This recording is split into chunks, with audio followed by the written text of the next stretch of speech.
What's your favorite part about creating music? I like when people relate to certain stuff and like they're like, damn, so I'm not alone. So I think my favorite part about creating music is when I create something that connects and you know what I mean, just helps people know that, like, you know what I mean, I've been there before too. And sometimes I've been there and I got out of it, you know what I mean? So like if I got out of it, like you can too. All right, guys, welcome back to another episode of Two Beers with the Band. I'm your host, Chris Schrum. Thanks to everyone that is joining us for the first time, and welcome back to all those who have been here since day one. Make sure you hit that subscribe button and bell notification to catch every episode. Now, on with the show. All right, guys. I am sitting here today with Gdot3, Gdot3. All right, Gdot, could you tell us a little bit about yourself and what you're sipping on over there?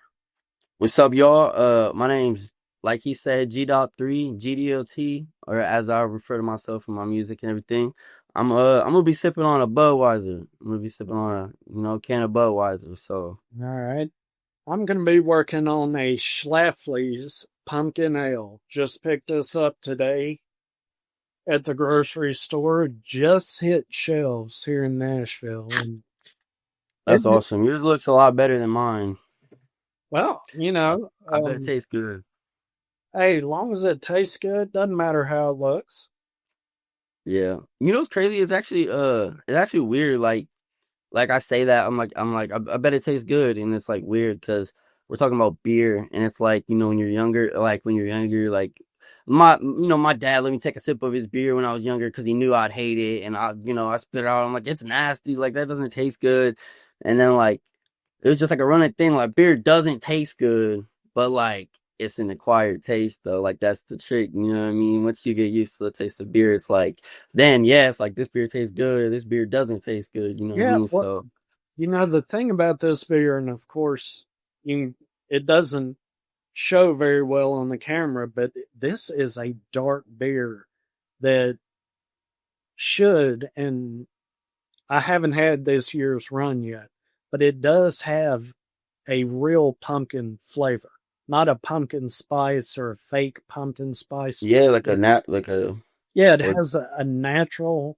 pumpkin with a light spice flavor, but I haven't had this year's yet, so this is going to be my first taste of this year's, and hopefully it's equally as good. We'll give it a shot. I'm sure it would be.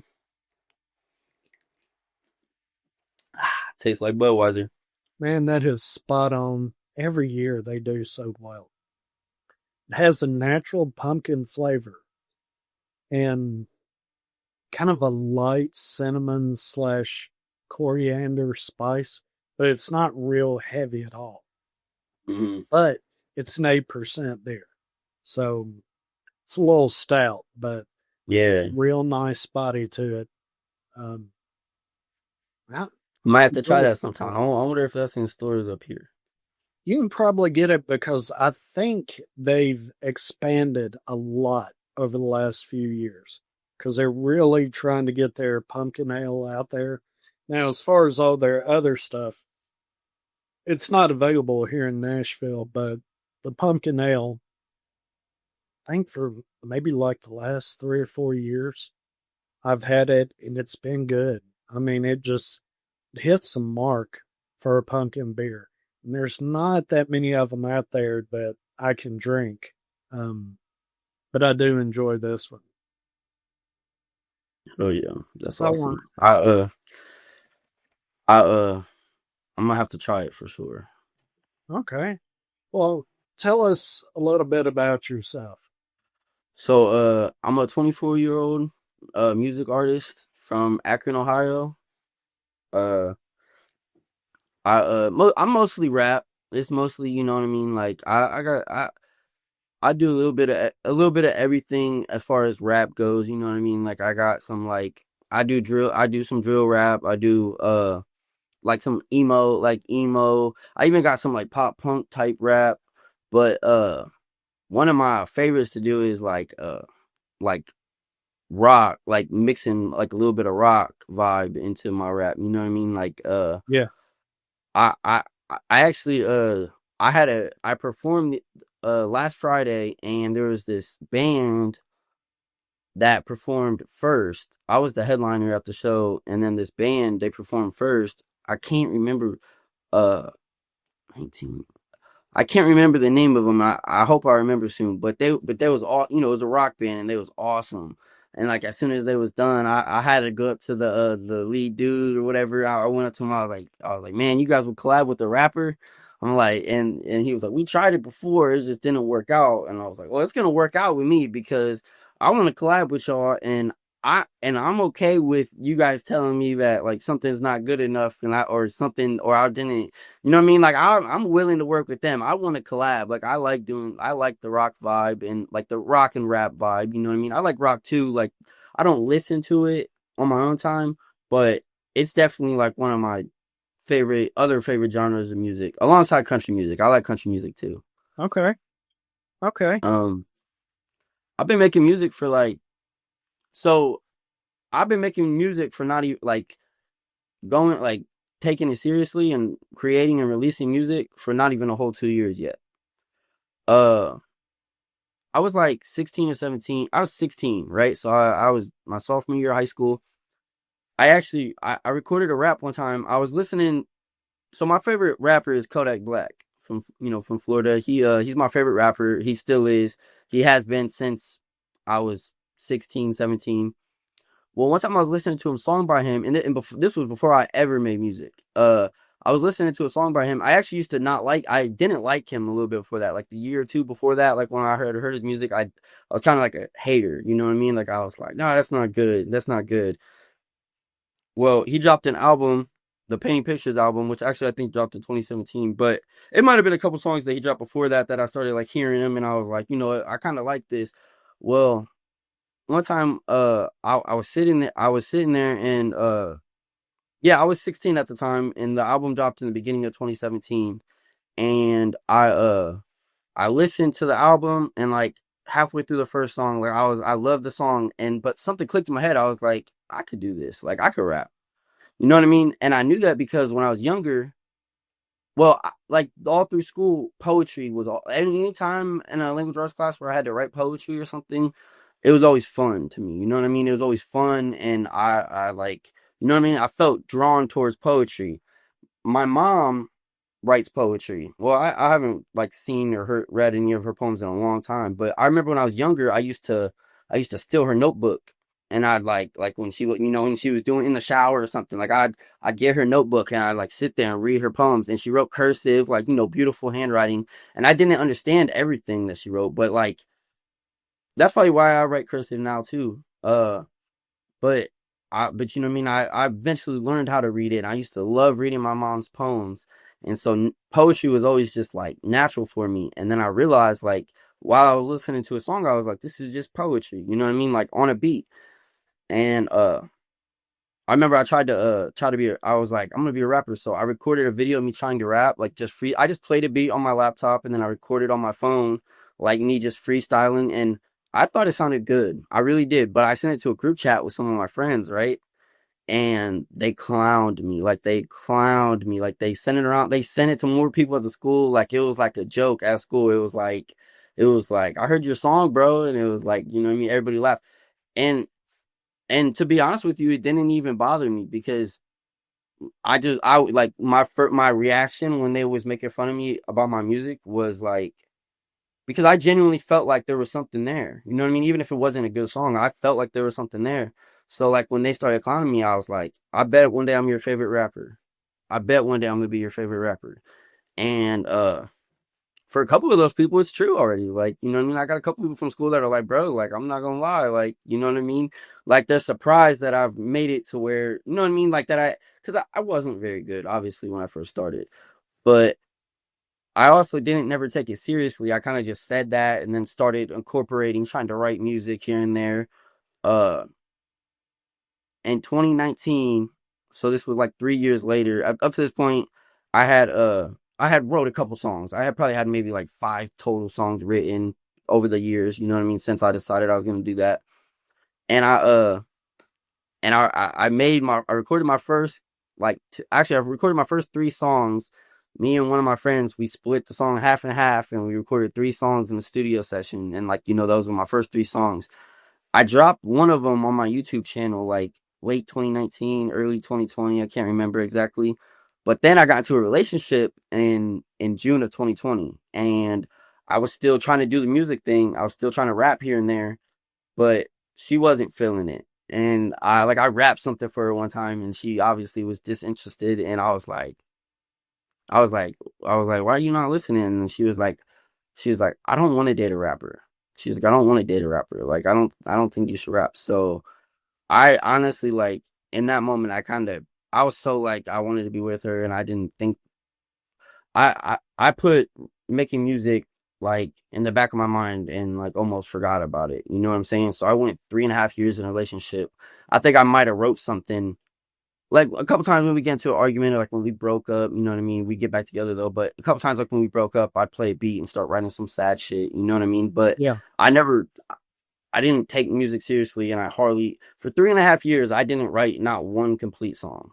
You know what I mean? And one day she left me, and when she left, obviously I was crying. I was like, feeling empty. I'm like, bro, what am I gonna do? What am I gonna do? And then something just clicked. I was like, I'm about to make music. So I dropped a song called Left Me with the last voicemail that she had left me in the intro. And the song's not very good. But I I recorded on BandLab, I dropped it, and you know what I mean? And then I kind of never looked back. I kind of you know what I mean, as time went on. At first I was slow. Like I probably only dropped like the first 6 months I was releasing music again, like consecutively, other than that one drop I had in like 2020. I uh I probably only dropped like maybe like 6 or 7 songs over like the first 6 months, or like on my YouTube, you know what I mean? Only on YouTube. And uh I even went like one time like 3 or 4 months without dropping a single song. But I also wasn't promoting them for real. Like I'd post a link on Facebook. Whoever see it, see it. You know what I mean? I wasn't like really, I didn't know enough to how to like engage and try to promote myself. And I didn't have the right connects. I wasn't, you know what I mean? I wasn't like in a situation to really be able to promote my music to anybody. Well, as time went on, you know what I mean? Like I realized I made a song called How I Judge. And when I made that song, man, I was like, when I was done recording, bro, I got chills. And I was like, dude, like this is it. Like I was like, I'm gonna be a star one day. And, I kind of just, you know what I mean? And since I had that feeling, it's only been it's always been only been like reassured within myself. Like I get more sure every day that I'm gonna be something big. So, and not even like a cocky way, like, because I know I'm not the best. I know I'm not the best rapper, the best artist, but like I do work really hard at it, and I know what I can do, and like I believe in myself, and I also believe in other people. Like there's a lot of dope artists, and like, you know what I mean? I got no problem supporting another artist, even if I don't think they're as good as me, or if they're better than me, it doesn't matter. I have no problem supporting another artist, because I heard there's plenty of room at the top. Oh, there is. There is. So you know what I mean? As far like, that's what I know. There's plenty of room at the top. That's what I've been told. And if you like push people up, if you just keep pushing people up and you keep pushing people up, eventually you gonna look up and you're gonna realize you're at the top too. You know what I mean? So I believe in myself, and I believe in a lot of other people, especially like, people around me and that I like engage with. Like for some reason I have like this weird like biased feeling, like I like my friends, like I'm like, bro, like the best like underground rappers, like it's all my friends. Like how lucky am I? You feel me? Like ain't that crazy? Like I just so happen to be friends with all the best rappers, but it's just my bias, you know what I mean? Just because the people I'm around and the people that I do stuff with, I just believe in them as much as I believe in myself. So, Well, I found you through Venue Music, oh and yeah, I love the way they support their artist and the way they promote their artist. And if you don't mind, just tell us a little bit about how you got hooked up with them. I could never say enough good things about venue music. So really, how I came about them about the group, the community was one of my friends who's not even active in the community. Like he's not even active in the community to this day. This was back in February, March.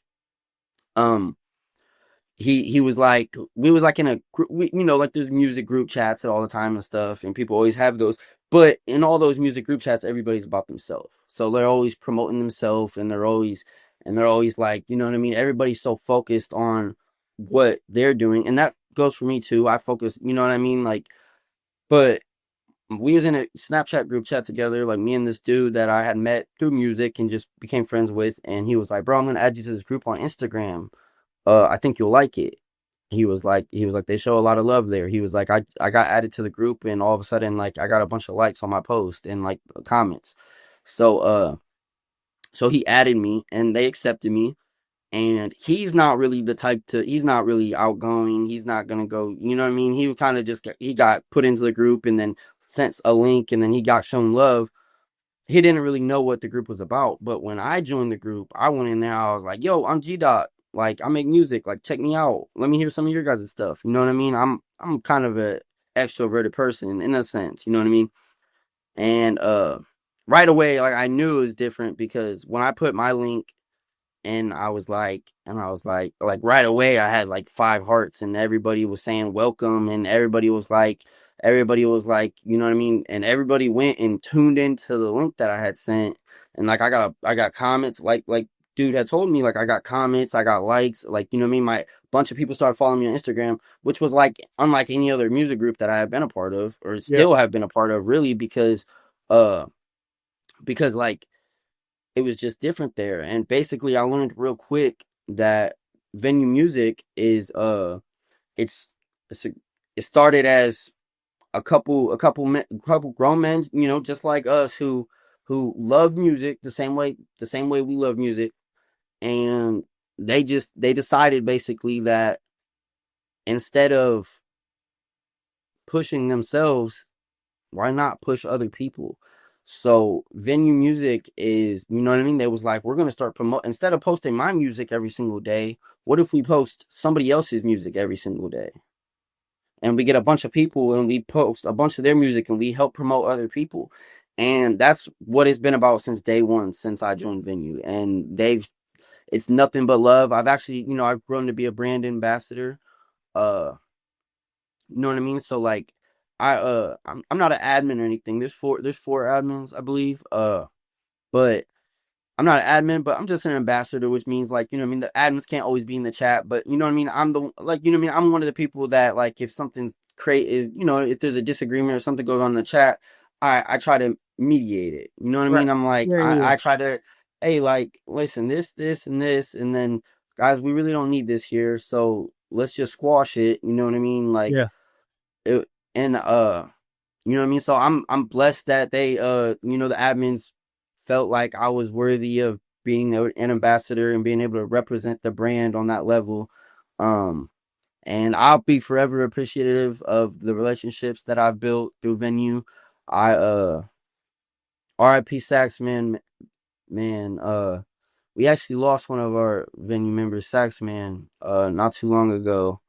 And dude, man, he was just a pillar in the community. He was like he was just like that person that, like, you know what I mean? Like, everybody just knew that, like, they could confine, like, you know what I mean? If they needed somebody, like, Saxman was there. Like, Saxman was always like, he was always like showing support for everybody, no matter who you were, no matter what kind of music you made. He showed support. He gave advice. Like, he gave like tips, you know what I mean? Like, what he thought you could do better. He never said it like, oh yeah, you suck, you got to do this. It was always like, I see the vision. Like, why don't you try this? And maybe this will sound good, but maybe not, though. You know what I mean? And he was just a genuine person. So, and that, I always say in the venue, I say he's our sky artist now, because, you know what I mean? Like, We he ain't here with us, but his music's gonna live on forever through us for sure. Cause we're never gonna, Saxman's just gonna be a venue music legend. He's our first, like, He gets the title first. Venue music legend. He definitely gets the title first. So that's just, you know what I mean. Shout out to Sax, man. Uh, Shout out to the whole venue, dude. I love the venue. It's a great community. They're accepting. They're accepting. But also there's rules. Like, you know what I mean? There's rules and guidelines to be part of the, you know what I mean? So you it, almost anybody could get added to the group, but not everybody is able to stay in the group because, you know what I mean? Not, you know what I mean? Obviously, everybody's different, and some people they don't like they don't like that they can't send this in the group. But like it doesn't matter that this one person doesn't like it because that's a rule. And there might, and even though you and 20 other people might think it's okay to send something like that in the group, there's 30 people that think it's not okay, and you know what I mean. So for the I don't know. It's just a great community. You know what I mean? It's controlled. It's a lot of love. We be arguing like siblings in there now sometimes. You know what I mean? We done got so close that like there'd be like sibling level arguments. You know what I mean? Arguing over nothing, just like petty shit sometimes. But you know what I mean? We always squash it, and it's always love. So Well, venue music is definitely it's an amazing thing that I'm blessed to be a part of.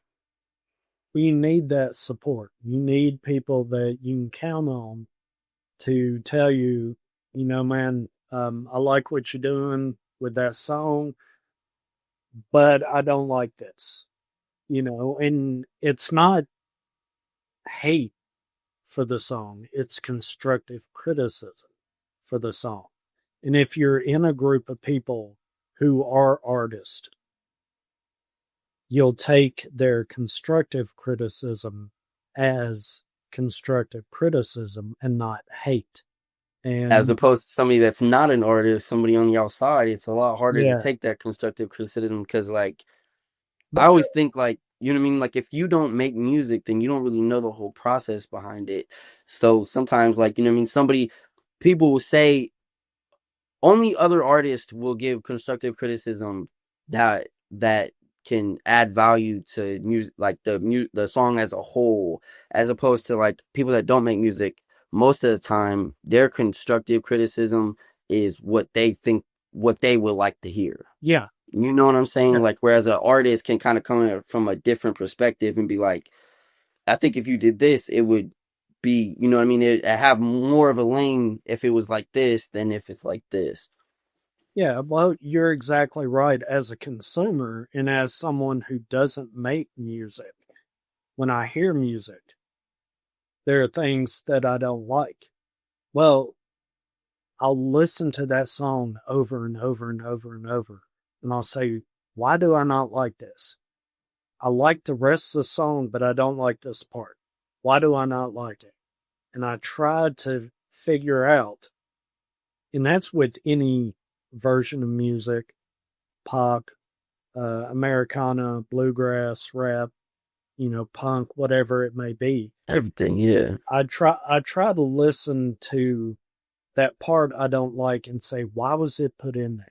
Or I listen to a lot of indie music, and there's a rock band that one of their songs, and I say rock, they're not really a rock band, but if you had to put them in a box, in a Yeah. genre, they fall in the rock genre. Mhm. And they dropped a wood flute in, and I'm like, no, it does not belong in this song. But Mhm. it was a well produced song, a lot of money behind it. So I listened to it over and over, and I'm like, why? Why is this instrument in here? And then I figured it out. They want the song to be a little bit different and catchy, so they're going to drop the wood flute in there and see where it goes. And it doesn't Yep. sound bad. It's different. And I'm Yeah, a it's and consumer, so I try to look at things a little bit differently because I was not there when they put those instruments in that song, when they, you know, it just, if I hear a song that I don't like that's an indie song, no matter what genre it's in, I will listen to that song over and over and over and over and say, okay, why do I not like it? There's something about it. And then I try to figure it out. Why do I not like it? Then once I figure it out, eventually it becomes a song I really look forward to hearing on the radio or on a playlist, Uh, however I consume music. sure. That's funny you say that because it's kind of going like that's kind of basically like that's how it was. Like how I was saying, Kodak's my favorite rapper, and like I at first I didn't like him. At first I was like, you know what I mean? Like I heard like a song of his, and I was like, this ain't that good. And but you know what I mean? I was I didn't have the same thought process. Like, and I still really don't. uh Actually, like you saying that like could open me up to being more like that, you know what I mean, which I appreciate because I really normally, when I hear something I don't like my thought I don't really think about why I don't like it. I think when I hear something I don't like, I think, all right, just keep scrolling, you know what I mean, just I kind of just discard it from my whole thought process because I love music, like I love music, you know what I mean, but I never really thought that deep. But it makes sense because like I didn't like Kodak, and like I don't know what it was that I didn't like about Kodak. Like I maybe his voice, maybe I didn't like his flow because you know what I mean, it was different. Like I wasn't used to hearing music that sounds like that.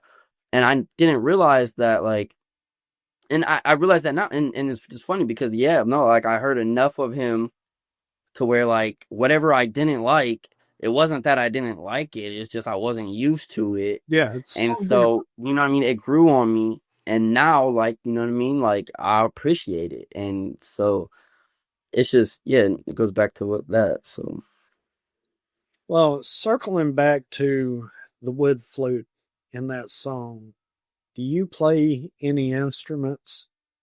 so I okay, I played the viola. I don't currently know, and I need to. I want to. Like and Saxman's partly an inspiration for that because I think that's so badass, man. Like he was just out there like playing the sax like over like R&B beats and like it just being a hard, you know what I mean? And uh I wish I played an instrument. I played the viola back in school. I wasn't super good at it though. I'm not gonna lie to you. I wasn't super good. But I kind of wish I would have like. I also like I was in school, man, and I didn't, you know what I mean. I didn't value what I was learning at the time because it was school to me, and I didn't want to be there, and I didn't want to be playing the stupid instrument, and you know what I mean. But now looking back, I'm like, dude, you know how awesome it would have been if right now I could play the viola and rap something while I'm playing the viola, like you know how dope that would be. Like I wish I could do that, but I probably would be able to if I valued it more, but I didn't. So, you know what I mean? I just keep that in mind that like, you know what I mean, next time I have a chance or next time I have an opportunity to learn something like that, I uh I better not take it for granted because, you know. But yeah, I don't play an instrument. I wish I did though. Well, as a rap artist, you have to have beats. Do you create any of your beats? So I actually am learning. I'm actually working on it now. I when I first started, I would just get all my beats from YouTube. But you know, and I only post the music like if I get a beat from YouTube, like a free YouTube beat, I only post it on like YouTube or SoundCloud, something I don't make money off of because you know what I mean. Because you're allowed to do that. That's why they say free. It's free for use, like if you're not profiting off of it. But so like I'm on like my songs, and then like as I started trying to put my music out there, I actually just started putting like promoting my music on Instagram, which is my probably my biggest social media following right now. I just started promoting my Instagram like about not even a year, not even a whole year ago yet. Like it hasn't even been a whole year that I've been like pushing my Instagram and trying to get on TikTok and trying to but the first couple times I posted my music, like I had some producers hit me up. And then I so I started I kind of had an idea already, but you know what I mean. When the producers start texting me and sending me and wanting to send me beats, and then like I'm like learn, and I wanted, like I said, I want to be a star one day. So I read about music and like I read about shit that could help me advance in my career.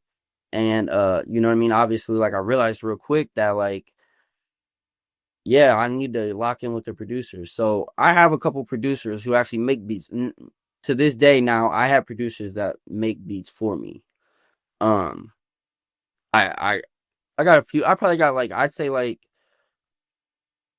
I got a solid four producers who I you like on my all platform songs. Uh, I learned that like apparently you should try to stick to one because it really like locks in your sound and what you want people to like, you know what I mean, like remember you by and like listen to your music. Like people when they want a certain vibe, they go listen to this artist because it gives them this vibe.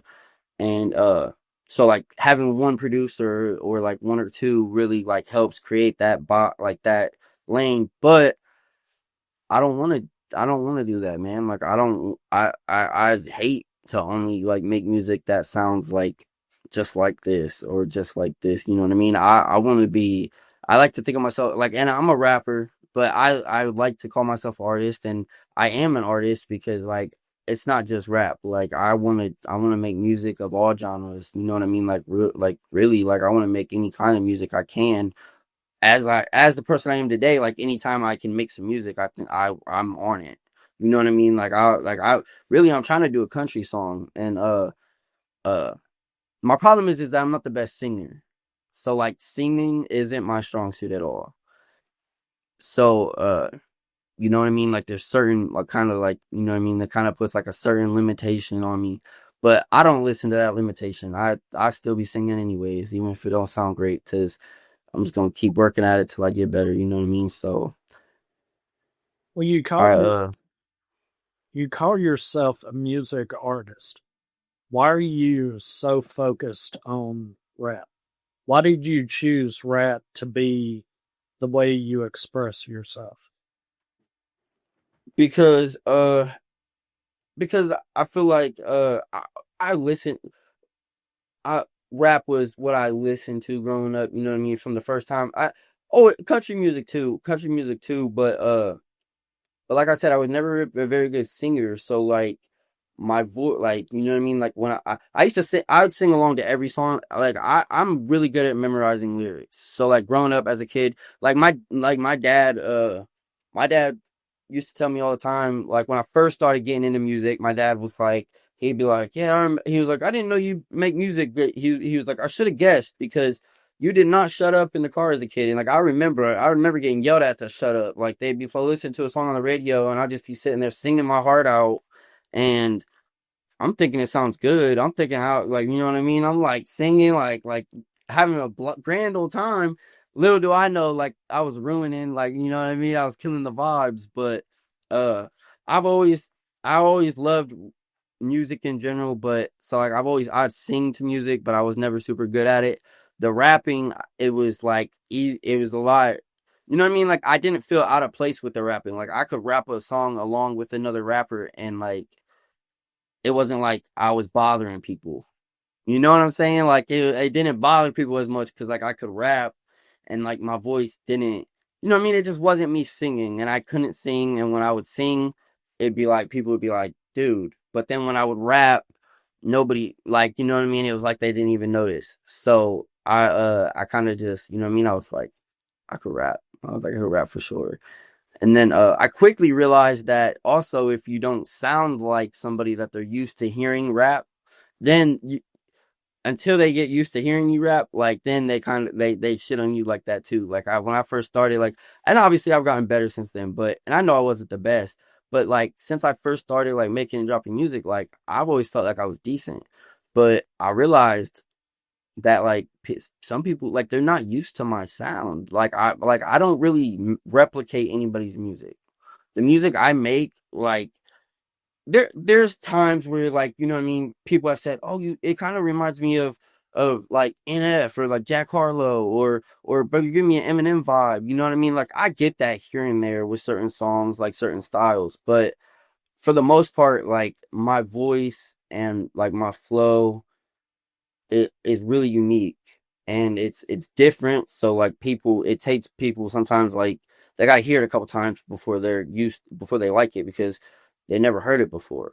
So to them it sounds weird because like I never heard this before. It sounds weird. Like I never heard somebody flow like that. Like it's kind of weird. But then like they hear another song or two or three of mine, and then they hear that first song that they heard and they're like okay, no, he was on to something. Like I just didn't hear it because it's different and people gotta get used to it. But rap just I don't know. Rap is just it's just natural. Like you know what I mean? Like I think like it feels natural, you know what I mean? It's easier for me to rap than it is for me to like you know what I mean? I couldn't like freestyle a country song or like or really like some the rock vibe like I kind of can, I can like, you know what I mean? I feel like my voice sounds good when I'm like yelling or like when I'm like not yelling necessarily, but like, when I use like my whole diaphragm and like a deep tone, Yeah. like it sounds good. You know what I mean? Like I feel like like it has that, I got that bass. I got enough bass to where like, you know what I mean? That it just, you know what I mean? It don't sound bad. Like I can kind of get the rock vibe and like the and the rap and like when I mix it like sometimes like it could be really good. Like I got a couple of songs that I looked up rock star type beat, rock star rap type beat, you know what I mean? And like I went to artists that make songs like that and found their type beats when I first started to do those, you know what I mean? But I I always like, you know what I mean? Sometimes I get into a flow and like sometimes like the yelling, like the yelling mixed with the rapping, like I'm able to like, you know what I mean? Like and like I don't know, it's not even just yelling, man. It's so much more. I still got so much to learn. I don't even know all the words to use to describe what I'm talking about, but I just know that you know what I mean. I'm always down to do different shit. So I try to do everything. I try to sing. I got some songs where I'm singing. Like I got some songs where I'm singing, and like I songs where I was able to like stay in key, and then auto tune obviously was my best friend. But like you know what I mean. It's not always easy for me to stay in key. But rapping is just like, you know what I mean? I feel like I'm always in key when I'm rapping. I feel like, you know what I mean? It's just, I don't know, it's natural, you know what I mean? How long does it take you to create a song? That varies for real. Like that, um, dude, I got songs that like really genuinely, and like it's a mix. Like sometimes like it don't matter how long I take, the song can still be bad, or it don't matter how quick I make a song, it can still be good, or vice versa. Sometimes I've written a song in 20 minutes. Like I've like heard a beat, wrote a whole like a my whole song. I normally tend to make shorter songs, but that's because people got short attention spans. So like I don't really I'm not the biggest fan of going and making a 3.5, 4 minute song, knowing that people are gonna turn it off halfway through, and then I say something that I want to be heard 2.5 minutes into the song, and but most people turn it off halfway through, so most people don't even hear that part. I prefer to keep my songs on the shorter side, like a minute and a half to like 2.5 minutes, because you know what I mean. Normally, if anything, it just gives it replay value. If it's a good song and people like it, and it's a short song, then they're just gonna replay it. And then they're gonna replay it. They're gonna be like, "Damn, I wish this song was longer." You know, I couldn't tell you how many people I've had tell me like, "I wish you made your songs longer." And so like I've also because people told me that I've also like tried to you know what I mean certain songs like I'll try to make sure that I'll add it like I'll add the hook on again here and there, or like I'll throw another verse on a song and I'll spend extra time on it to make the song longer. I got songs that I'm still writing that I've started in February.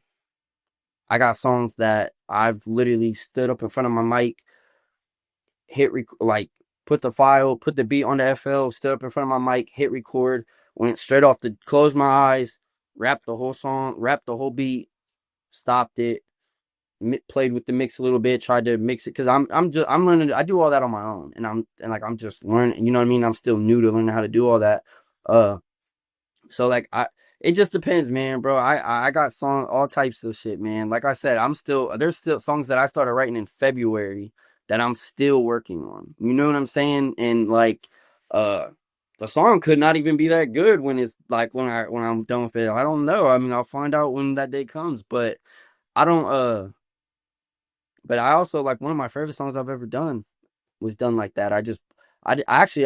Bro, I heard 5 seconds of the beat and I downloaded it, loaded it on FL, hit record, straight off the top of my mind, no lyrics.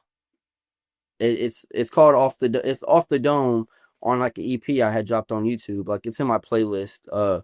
It's like a Juice WRLD inspired EP, and that's where I got the idea from to do that because it's a Juice WRLD inspired EP. So I had like two of the songs on there were like songs that kind of were supposed to give like the vibe, like you know what I mean, like certain vibes of his. And then one song is like the 5:47 a.m. freestyle, and that was like a freestyle, but like it wasn't like all in once.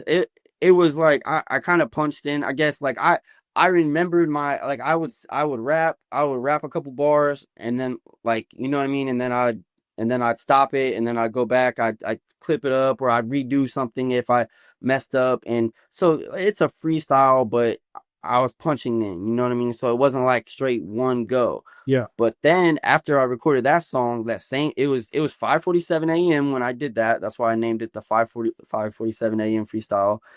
And then as soon as I was finished with that song, so it was probably like I'd say like 6:30 in the or like I don't know, like yes, something like 6:30 maybe in the morning or whatever.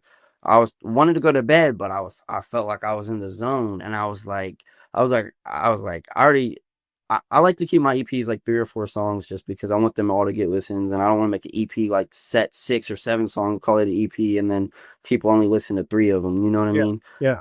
But I remember I was like, no, this EP has to have 4 songs. So I was like, for this one, I'm gonna off the dome freestyle, like straight off the dome. I'm about to just, you know what I mean? So I didn't write lyrics for 2 of the songs on the EP. I like, there's still to this day, there's no lyrics written except for the on the screen lyrics that I made because I made it like little lyric video, you know what I mean? But, Yeah. uh, yeah, no, you know what I mean? So it just depends, bro. And that's one of my favorite songs I've ever made is Off the Dome. So, and it was straight like I just told you, bro. And then, I'm working on songs. Sometimes I take a month, sometimes I take 2 weeks, and I'm working on like 20 things at once at all times. So, you know what I mean? It's just, Well, it's a, go ahead. I was done.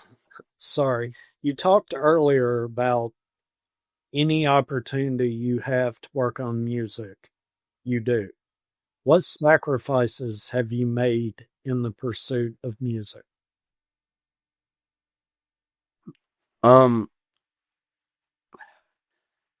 I'm gonna sound kind of dumb saying, this probably, I'm gonna sound kind of dumb, but like I've literally like quit a job just because like I couldn't it wasn't a job, it wasn't flexible enough to where like I quit a job like a full-time job because like I didn't like the fact that I had no time to work on music.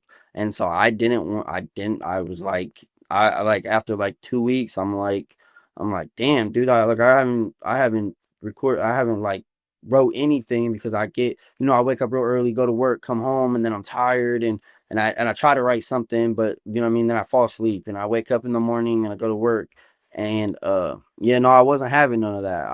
I I do stagehand work, so like like setting up concerts and shit, like I Yeah. do that, but that's like part time. One of my buddies has a construction business. Like he run like he you know what I mean, like he be needing help when he needs help. Like you know what I mean, he'll call me.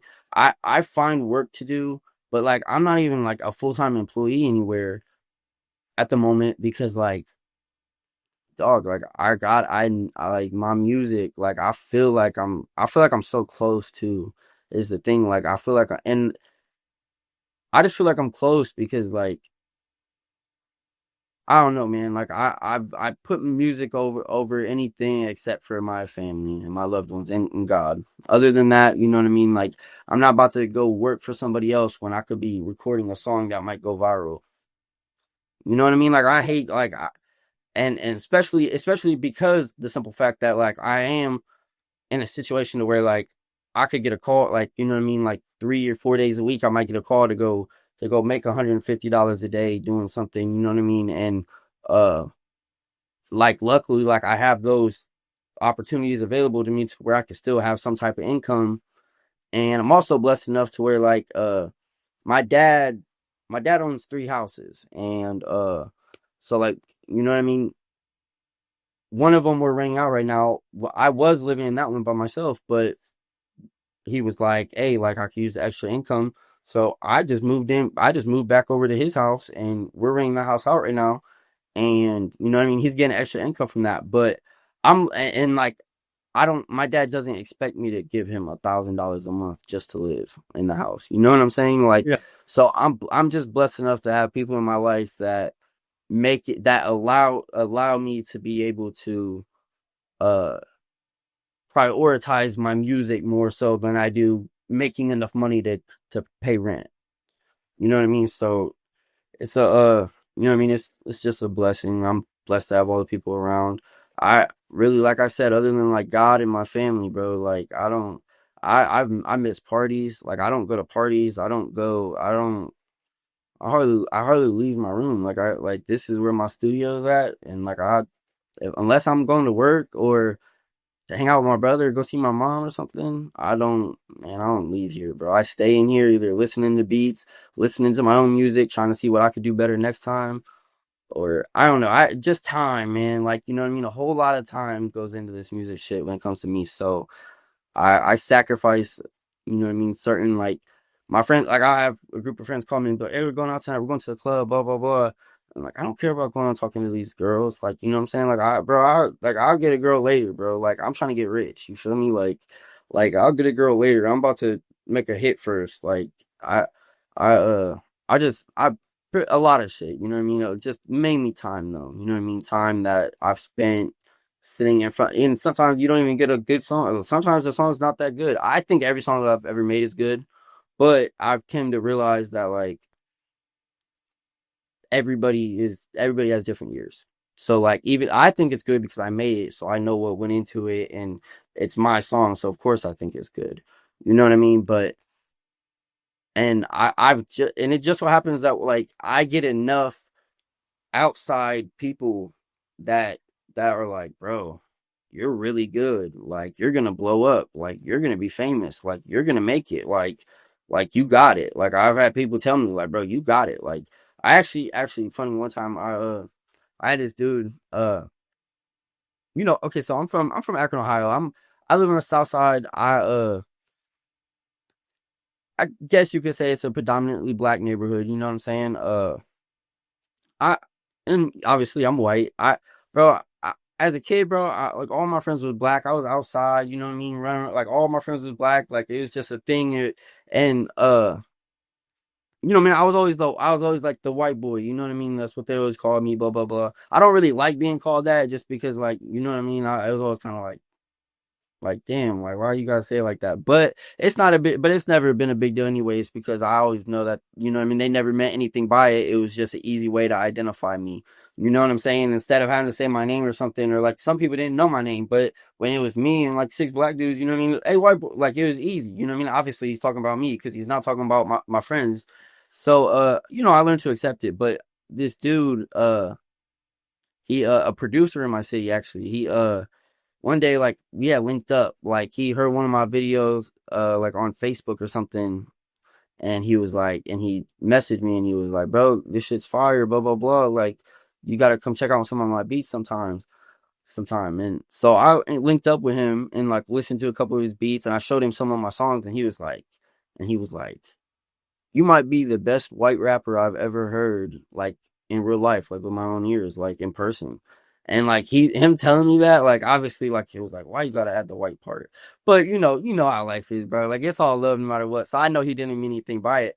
But yeah, no, bro, he said that to me, bro, and like like, at first, my first thought was like, why you gotta be white? But then, like, you know what I mean? I'm like, that's fire though. Like, that's cool though. You know what I mean? Like that, the fact that like he said that, like said, like he feels like that. You know what I mean? And it doesn't matter what color you are. Like people of every race, ethnicity, gender, anybody, everybody can rap if you can rap. You know what I'm saying? So it was just cool. It was just a good feeling, you know what I mean? Like, and that was something that definitely, like, him saying that to me, like, I was like, oh yeah, I got it. Like, I was like, yeah, no, for sure. Cause you know what I mean? If he feels like this and he don't even know me, you know what I mean? Like, we're just from the same city, but he don't even know me, but he feels like this. Like, that must mean something. You feel me? Like, he wouldn't just say that shit for no reason. You feel me? So I yeah, I for Well, do you feel like you've been criticized unfairly because you're white? um. mhm, Yeah, for sure. But for sure, I definitely have. But I've also but they're also but also I got to think about it like this, man. There's also a certain side to where like I probably got some extra love that maybe I wouldn't have gotten because I'm white and people are all like, "Oh, damn, you're white and you can rap with it." Just because just the way the world is. So like, you know what I mean? Like, and that's actually been a thing. It's like, "Oh yeah, no, he's white but he can rap." You know what I'm saying? And so like on the same token, as much as people have probably been like, oh yeah, like not like chose to like decided they didn't like my music or decided that they didn't like I couldn't rap or whatever they decided on.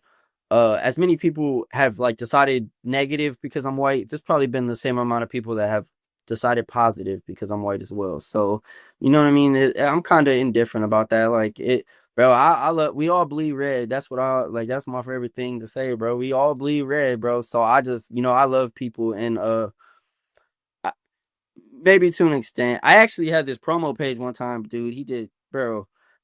Dude promoted a song for me, bro, and he made his own tab, like he made his own thing. He said Akron, Ohio artist says he is the culture and can out rap anybody. And like I never once said that.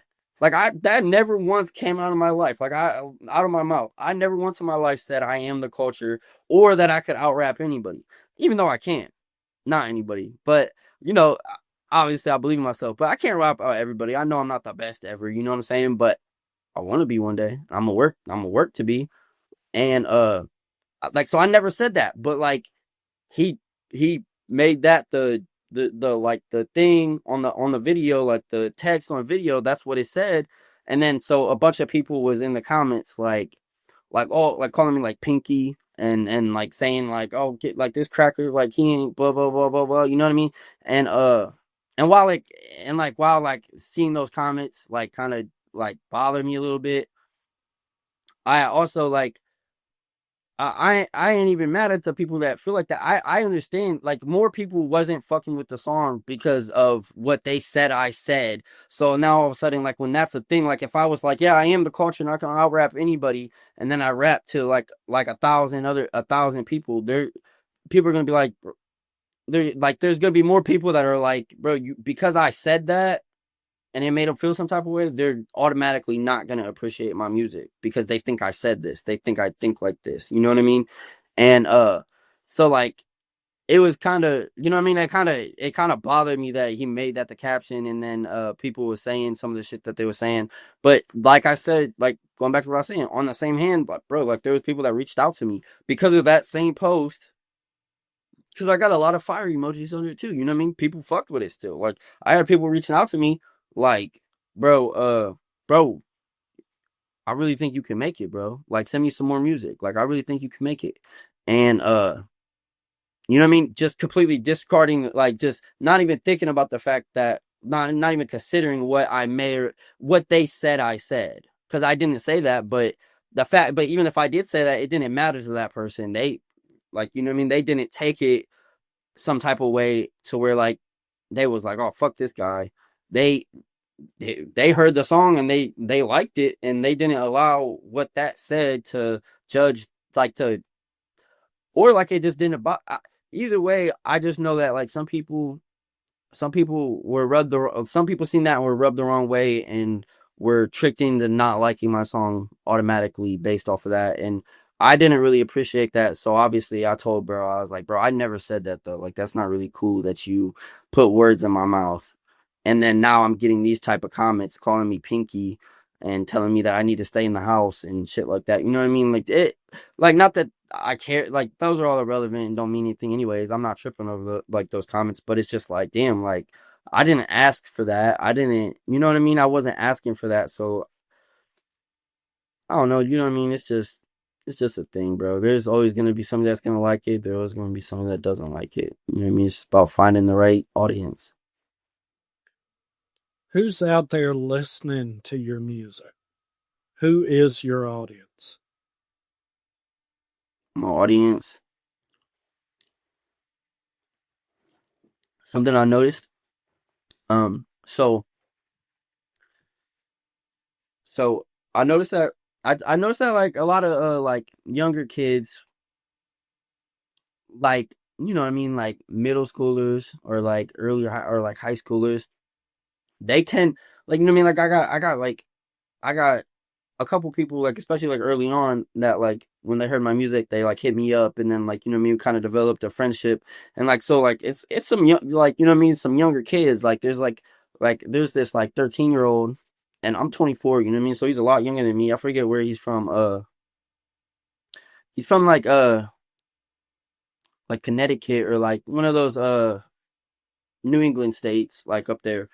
And he bro like every day he sends me a video and he's like Gdot3 and like he bro like you know what I mean, and you know he's a younger kid but he loves my music, like he shows me a lot of support, he shows me a lot of love, and a lot of kids, but also grown a lot of older men too, like you know what I mean, I noticed like a lot of like you know what I mean, like 35 plus tend to appreciate and fuck with my music a lot too. You know what I mean? Like the like older men. Some women fuck with my music, but some don't. You know what I mean? And it's understandable. Like I got songs that like are for the ladies. You know what I mean? Like something, but like I also most of my music isn't.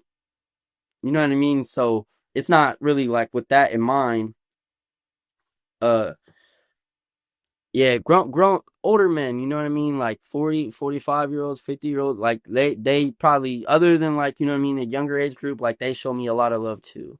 Like they a lot of love. Like O Chips, for example, the Instagram page, he man, is awesome dude. He's built his page, like he built his page from scratch. Like he has like 57K followers. He posts like news, like Ohio, it's for Ohio. Uh but he's based out of Akron, but you know, he like it's all like he tries to cover all of Ohio. Like he posts news, he does promos, he does you know what I mean, he does promos for music, for business, for anything. You know what I mean? He shows a lot of love to Akron and Ohio and people that are trying to create something for themselves through his page.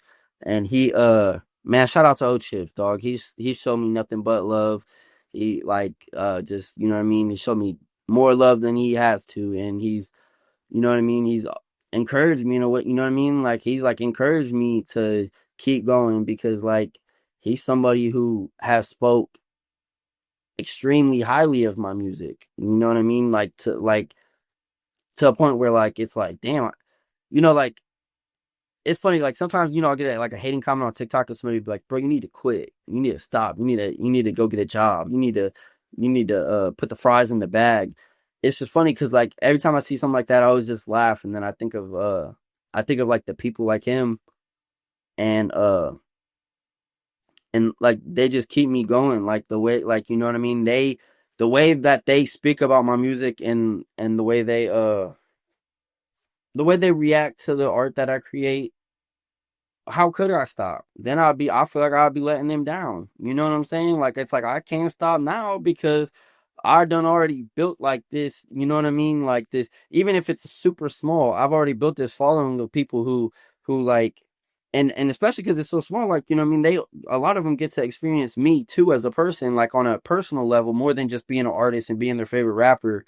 And they just hear my music. Like they get to have conversations with me and you know what I mean. Like I might hop on a FaceTime call with one like them sometimes or chop it up, and then then they get to love me as a person. You know what I mean? Which obviously I want everybody to love my music, but I also want everybody to love me as a person because that's the kind of person I am. I love everybody. So also I want to apologize. I'll be talking, bro.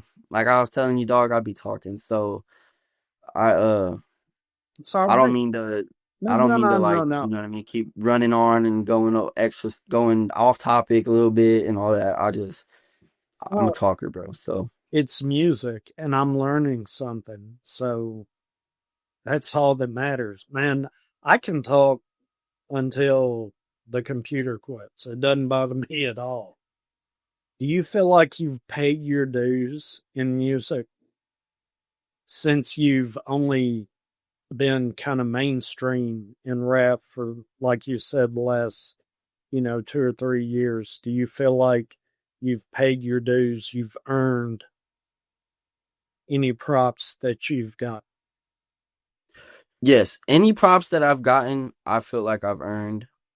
Um, I don't feel like I've earned all that I'm coming for though. I don't feel like I haven't gotten all that I'm coming for, and I also haven't earned everything that I'm coming for. I know that you know what I mean? I think I'm a dope ass rapper, bro. Like I think my music's Nice. cool. I got people that like text me and say like Yeah. flow, like people call me like the flow master and like, you know what I mean, and all this, but also people have said like I got a random comment, like I'll get comments on TikTok sometimes, so it'd be like no flow whatsoever, and I'm like, you got to be trolling, but maybe some people just don't like my flow. You know what I mean? Some people don't see the vision, but some people see it on the level I do. So I feel like everything that I feel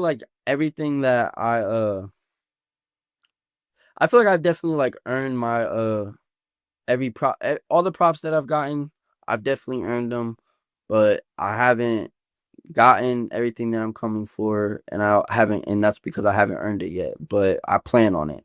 So everything I can do to take a step each day closer to, you know what I mean, earning those props. You know what I mean. I'm just gonna make sure I do it every day. So I'm trying to be a star one day. Who are your biggest influences in rap? Whew. That's a good question. Cause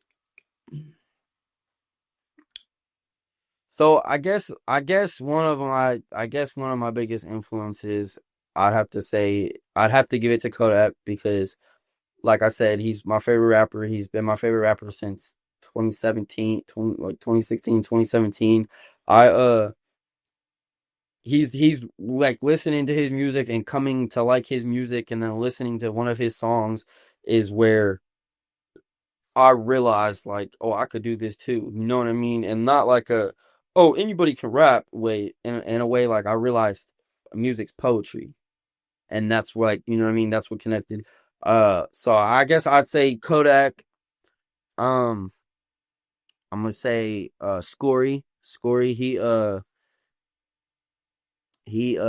his music like when my ex left me, like his music is like what I like was my like go to, like that's like what I listen to feel like, you know what I mean, so just to, I don't know, just to feel it more, you know what I mean, just to feel it as much as possible so that way I can get it over with, and like, you know what I mean, like his music definitely like his music was is his music was and is a big inspiration for my music too, because like the way he like expresses his pain in his music, and like the way he uses his basically like, you know what I mean, like the energy that he brings to the music, uh that I'd say that's probably where I get a lot of my energy from, like being able to like say something from my heart, and like it be some deep shit that like it but has me on the verge of tears,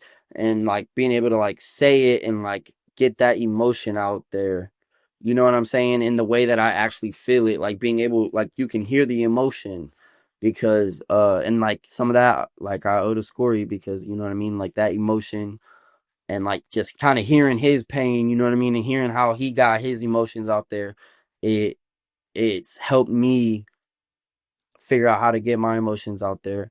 And then I would just say my brother, because my brother, man, he don't even want to be a rapper, but he's better than me, and it irritates me so bad. He's better than me every time. Like I swear, man, I make a song with anybody. I can make a song with anybody in the world, dude. Like I feel like you know what I mean. I'm the best. You know what I mean? Like not in like a oh yeah this person sucks way, but in a way like I'm always confident in what I do. You know what I mean? I always feel like I'm like at the top. I always feel like that no matter what song I hop on, who I hop on it with. I always feel like I'm just at the top. And there's other people that are at the top too. And then my brother's just like a tad bit above me, but he doesn't even want to rap. And I'm like, bro, like, how are you so good, but you don't even, you know what I mean? He just don't even care about it. He just, you know what I mean? He just supports me as much as he can in what I'm doing. And so I just make sure I get him on a song every here and there. So, you know what I mean? People will hear him. He gonna have to be a rapper one day. Because if I blew up, people are gonna start being like they're gonna be in my comments like make a song with your brother, make a song with your brother. Like your brother's better than you, and I'm like I know, shut the fuck up. Like you know what I mean. My brother, yeah, my brother too. Just because he's an awesome rapper, but he just don't really do it that much. Well, do you think Kodak or Scory would enjoy your music? I think Kodak would. I think Kodak would. I don't think Scory would. Why? I'm not sure. I'm not sure. Well, like, and here's the thing. It depends. I almost want to say I know Kodak would. Like I genuinely like I feel like Kodak would. Like I think like he would probably enjoy most of my music too. Like whether it was like me on the rock shit or me on like you know what I mean like some slower rap or like I think Kodak would enjoy my music even though like I don't sound like him or nothing, you know what I mean? I don't even really rap. I don't rap on Kodak beats. I don't like I don't use his flow or anything. Something just tells I don't know, bro. Like from the moment that Kodak became my favorite rapper, like I swear I remember like I've told a few people this, like Kodak would fuck with me. Like I'm gonna meet him one day in real life and me and Kodak we gonna be tight. Like that it's just gonna be like that because I just know because like you know what I mean the type of person he is and the type of person I am like I just Kodak would fuck with my music. Kodak would fuck with me. Me and him would be locked in. Scory, it's hard to say, bro. I'm not really sure. Like he probably would like some of my songs if he got the chance to hear them. Like he probably would like some of my songs, but then there'd also probably be songs that he wouldn't like, and it really would just matter. Really, you know what I realized? It really just matters. Like sometimes, like people like will hear a song and they'll like it a lot, and then they'll like more of my songs just because they heard a song that they already like by me, so they know I'm good. So it's like, yeah, and then they see the vision a lot easier. But sometimes, like somebody's first impression of me will be my one of my worst songs, and they don't like it. And then when they hear my best song, it's like that's not that good. I don't like it either. It's not even that they really don't like it, but it's that like you know what I mean. Like first impressions are everything. Like they could be first impressions can be like fixed, I guess you could say. But like they are everything. Like if somebody hears a song about me that's trash and then they hear my best song, like they're probably gonna say, yeah, he's not that good. But if somebody hears my best song and then hears my worst song, they're gonna be like, he's pretty decent. Like, you know what I mean? So you know what I mean? I guess it really would just depend on what song you heard and like, you know what I mean, how they were feeling. Because that's another thing too, bro. Like it just depends on how people are feeling that day. Like you might one day, like I can't tell you how many times like I've heard a song and like I heard the song and I was like, bro, this song sucks, bro. And then like the next day I hear the same song like on somebody's story and I'm like, hold on, no, this is kind of he was kind of cool for real, you know what I mean? And then it's like, you know, obviously like stuff grows on you, but but also first impressions are everything. So the first song that people hear by you, I feel like it does make a big impact on how they judge your music overall. It's by that first song that they hear. And in my case, it probably hurts me that in not even a whole 2 years yet, I've released almost 200 songs. It probably doesn't help me because obviously with that kind of output, not every song is you know what I mean? Like obviously not every even and not every song is on that level, you know what I mean? Like not every song has the best mix. Not every song has like the like I feel like I love my lyrics, and I feel like I feel like my wordplay is like is up there. Like I feel like my wordplay is elite, I feel like personally. But I got songs like where my wordplay is not really present. Like you can't really tell I got any wordplay at all. I got songs that just aren't the best of songs, and some people have heard that song first and decided to never listen to me again. So you know what I mean? All I can do is hope that like one day they hear my song on the radio, or they hear another one of my songs and they're like, "Oh, like actually this is good. This is that same dude." Like, you know what I mean? That's all I can hope is that like I eventually am able to get in their ear enough to where I can change their opinion. Because most of the time, once somebody, I've actually had people like that started off hating on me, like on TikTok, like comment on my video, like this shit is trash, and then they'll comment on another video and be like, "Yep, this shit is trash," and then 2 weeks later, they'll comment on a video and be like they'll like not even following me, like just seeing me in the For You page, and they'll be like, "Okay, you're getting better," and then all of a sudden the next week I post a song and then they follow me, and like you know what I mean? They'll be like and then they'll go back, and like I had somebody one time, he went back and commented on one of the, he was like, "Never mind, I was tripping," like 3 weeks later. He was like, "Never mind, he went and replied to his comment of him saying the song was trash, and was like, "Never mind, I was tripping," because after 3 weeks of seeing me on his For You page 5 times and hearing something he liked and then going back to what he didn't like, he was like, "Oh, it wasn't even that I didn't like it." Exactly how we, like what we were talking about in the beginning. Like, you know what I mean? Like, he thought, he was like, "What don't I like about this song?" And then he realized, like, "Oh, I don't even not like this song." You know what I mean? It's just different. And sometimes people aren't so open to different, but sometimes they are. You know what I mean? So, Well, how do you deal with haters? How do you deal with criticism in that way when somebody continuously posts, you put something out and this person is nothing but negative every time? How do you deal with that? okay, so it varies. I mean, okay, so if it's somebody on social media, the first thing I look at is this person an artist? If that person is not an artist, then most of the time I just don't respond, or like I'll just be like, "I'm so sorry. What can I do to make it better for you?" You know what I mean? Like I'll just be on some funny shit, like not really, like bro. You know what I mean? Especially if you don't make music. If they make music, then I listen to their music. And every single time that's been the case, I've realized that that person's not even better than me, anyways. Um, so like, I really like I say this a lot too, bro. Like, I don't think I've ever had somebody like there's people that are better than me. I've heard people that rap and make music that are better than me. Like, I've heard quite a few people, but those never seem to be the people that leave hate comments. Like, you realize, and like I don't, bro. People that I'm better than, like, I don't leave hateful comments on their shit. I don't leave hateful comments on nobody's shit just because I'm not a hateful person. Like, if I don't like something, I'll just keep I'll just keep it pushing. But I've heard, but like people like most of the time when I've had other artists like talk shit and or hate on my music, they're not that good themselves. And so to me, I just take it as they hear my shit, they know they hear, we're hearing the same thing. We all have different ears, but we're hearing the same thing. And then look at their music and I could tell why they're mad, because why can't I make a song like that? You know what I mean? Like I just chalk it up to them being like, you know what I mean? Like jealous in a way, I guess. You know what I mean? Because as much like as good as I think I am, I'm also confident in my work, and not everybody is that confident in their work.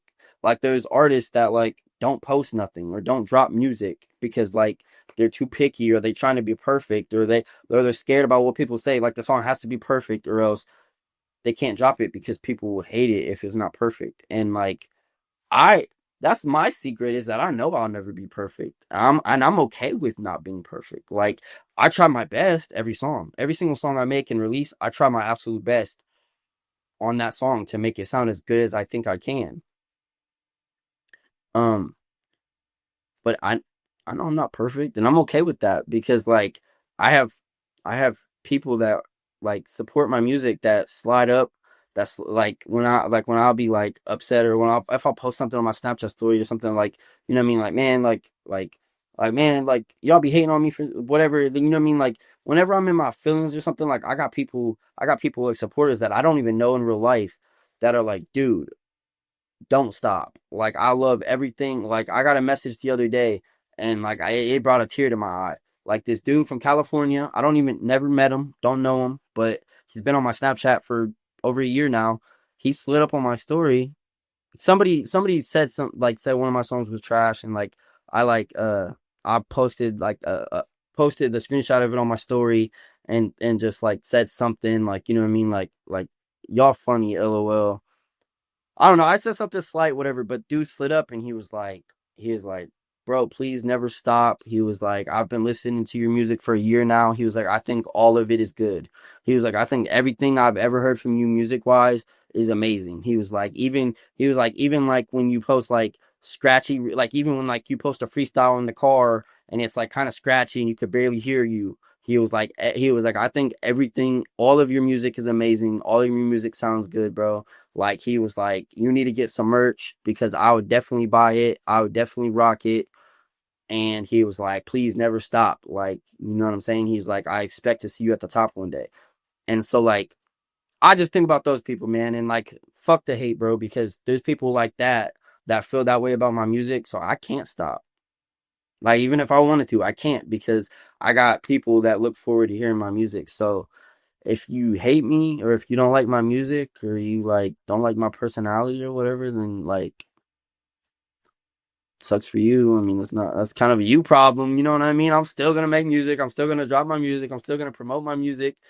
If you really want to make sure you never hear my music, the only thing you could probably do is block me on social media. But when it's on the radio, you just got to change the station or something. I don't know what you're gonna do then, but I I definitely know that the hate the hate comes with it, man, but the love is like the love outweighs the hate by far. So all the love I get, man, makes the hate insignificant. If you hate on me, if you talk shit about me, if you don't like this, that, it don't it's when I first started it did a lot more it weighed on me a lot more like when somebody would talk shit. Like I'd overthink about it a lot more. I'd be like, damn, am I trash? Like should I stop? But like now I know that like there's no way in hell I'm stopping because like what? Like I'm about to be a star one day.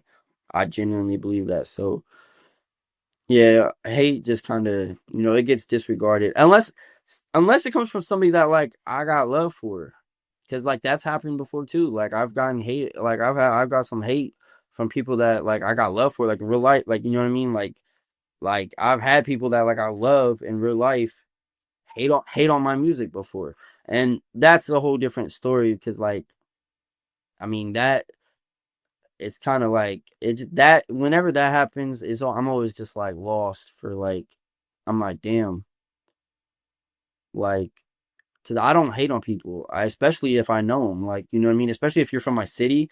I don't care how trash you are, if you're from my city and you rap, like I will never comment. I would like I might tell somebody else that it's not good, like you know what I mean. If a friend showed me a song and like yeah my friend made this, I might be like bro that song's not good, or like that song's kind of butt, you feel me, but like but like I would never like comment on an artist shit and be like, bro, this shit is trash. The only time I've ever done that is when somebody's done it to me. It's like when you know what I mean, like when somebody's like commenting on my shit and been like, bro, this shit's trash as fuck. Then I go listen to their shit and I'm like, oh, I'm trash, like bro, like my ears just started bleeding. But but like you know what I mean, and I don't even do that no more because I got too much going on to even spend that kind of time and now you know what I mean. Now I got too many people showing me love I gotta respond to. I'm not the hate kind of just gets brushed under the rug, and I kind of just know that one day they're gonna change their mind. Other than social media, how have you gotten your music out to the masses? So other than social media, I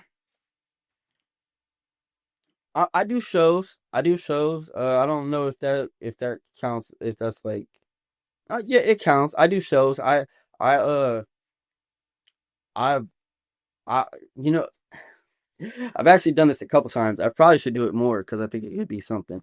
I a couple times I've like been at a gas station, like I'll stop at a gas station or something, and I like I'll have my speaker in my hand. I like always carry my speaker around with me.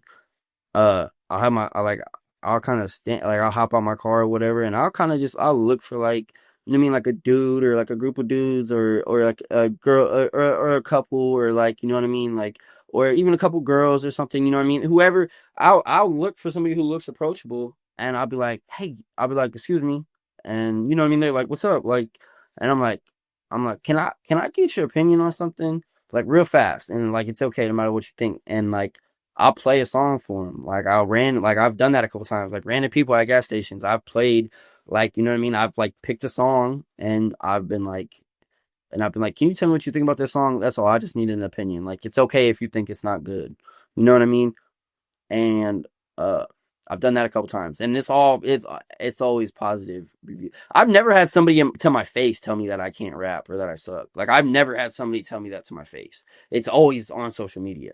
So I I probably should start going to gas stations more, or find bigger areas to find people and be like, hey, if I could just get a minute of everybody's attention, and then just like tell me what you guys think about this song, and play it like so, you know what I mean? I don't know. Other than that, like, I mean, I can't really, other than social media and what I've done at the gas station or going to shows, like I don't really there's not really another way. I guess word of mouth, if word of mouth counts, like I've had people like, you know what I mean, tell people about my music and then like I've gotten messages from people like so and so told me about you and like I checked you out and your music's fire.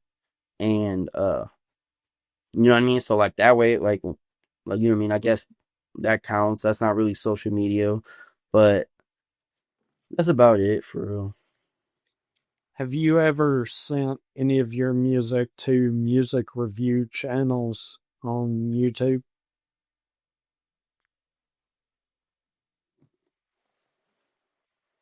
Yeah. What's it called? I can't think of it. There is one. Well, other than the venue, because venue we do music reviews too. Every Saturday, 7 p.m. Eastern time. Uh, they spend about 2 hours. Like they got an email that we submit the music to, and they take outside like, and you don't have to be part of venue to submit music for it. You know what I mean? Like it's like an open thing. They go live on YouTube uh and like they go through the submissions. They play 2 out. They go for 2 out, sometimes a little over, but roughly about 2 hours. And like they do music reviews. So that's a thing. Other than a venue, there is one other music review channel, but I can't think of the name of it for some reason. I can't think of it right now, but it was only once. So What are your thoughts on music videos?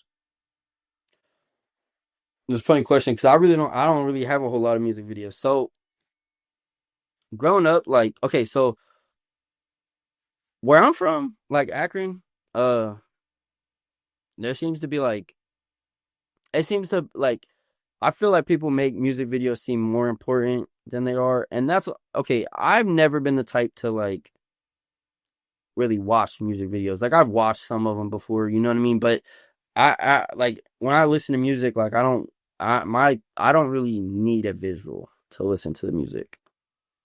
I've just never really been that way, like to where visuals are that important to me. But I've realized that like a lot of people need a visual. Like you can like a song could be trash, but if the music video is fire, people will like the song and the song could get traction because of the music video. And then people could get the song stuck in their head, but the song's not good. Um so like music videos can like make a song sound 100 times better. But like I'm not super big on music videos. Especially like nowadays, bro, with TikTok and like you know what I mean, like social media nowadays, like I don't need to go pay 200, 300, $400 for a music video when I can set my phone up and I can record me dancing or doing something and make a short little content and show a 20-second clip of a song that might, like, that 20-second clip has a higher chance of going viral than the whole song. And then the song will end up, obviously follow, because people, like, that 20-second clip has a higher chance of going viral than me, just like if I drop the song with the music video, like the whole music video going viral, like that's way less likely than I uh if I find the catchiest, best sounding 20 seconds of any song I've ever made, and I make a video of me dancing, like I can't dance, so like it'll be some funny shit, you know what I mean? Like people, like it'd be kind of on beat, but like, you know what I mean? I can't dance, so people will still clown me for it, but I don't really care. And if, like, you know what I mean, something like that, I feel like, you know what I mean, I have a higher chance of going viral off that than I do a music video. So music videos aren't super of value to me, but I do I do plan on doing videos, especially like I kind of like the idea that I didn't just go start making videos for every song I made, because you know how many times, like, I'd hate to spend so much money towards a video and then like the song be trash, you feel me?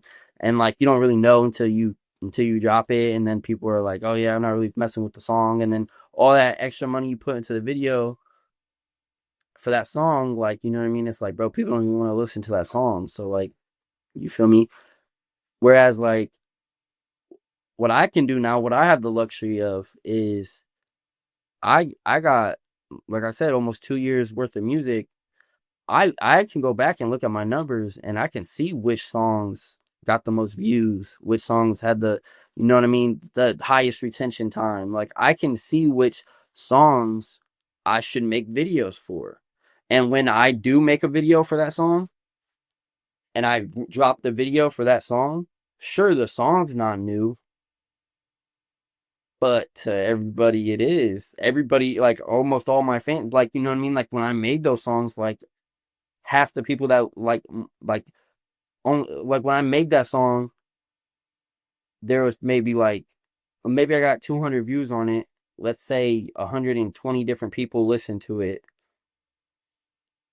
Maybe only 60 of those people still listen to my music, but there's 350 new people that listen to my music. So there's going to be 350 people that never heard that song before. But I know because it was one of my higher view videos, so like people liked it. Whoever heard it, like, you know what I mean, it got views, it got it. I can see how many likes they have. So basically, I could go back like older songs that people liked, and I kind of know which songs were some of my better ones. So when I do start doing these music videos for them, I know that I'm going to be doing them for songs that people will like or tend to like more. You know what I mean? At least that's my thinking of it. I don't know if I'm right or wrong in that thinking, but yeah, that's about where I'm at. If you could do a project with anyone, who would it be?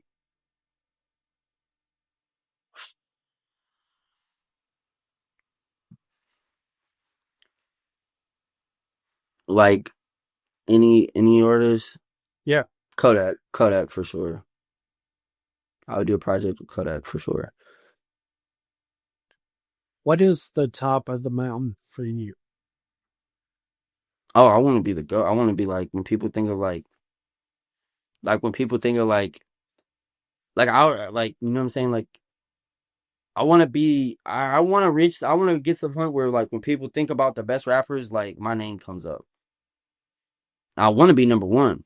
And like I'm shooting to be number one. I want to be the greatest rapper of all time, like great, like really artist in general. But rap is my main focus, and I feel like I feel like I'll pretty much be considered a rapper for the rest of my life more than anything else, other than just an artist in general. I want to be the greatest rapper though. I want to be like that person that, like, you know what I'm saying, like people think of like Eminem. You know what I'm saying, like Tupac.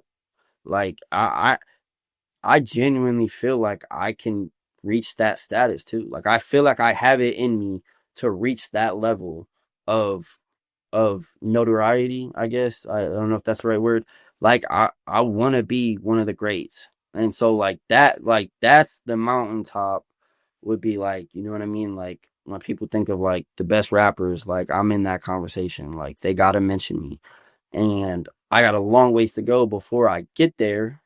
Um but but like but I appreciate every like every little plateau. You know what I mean? Like on my way up the mountain to the top, like I appreciate every little plateau. Like you know what I mean? Like when I get to a certain point where it's like I don't know, man. Like I appreciate the whole ride up the mountain. The top, I'm gonna be the GOAT, the greatest of all time, and I'm gonna be in that conversation. That's the top of the mountain for me. But you know what I mean? Like I'd say I'd say like but like I'd be okay if I never become the GOAT. I would be okay as long as as long as I get to the point where I can positively like I want to live off music. I want to be able to live the rest of my life and make me instead of going to work for somebody else. I want to be able to make music and have that fund the rest of my life. If I have kids, I want to be able to fund their life, my kids, my brother, my sister, my nieces and nephews if I have any. I want my cousins to know that they're good. I want eh, once I get to the point where I can financially support the people that I love with my music, that will be the peak to like that would be like my at least I made it here. Like, you know what I mean? I made it here. And like I'll be like, I made it. But I'm not gonna stop just because I made it. You know what I'm saying? Like I said, I'm trying to be the GOAT. So like I'm gonna keep going.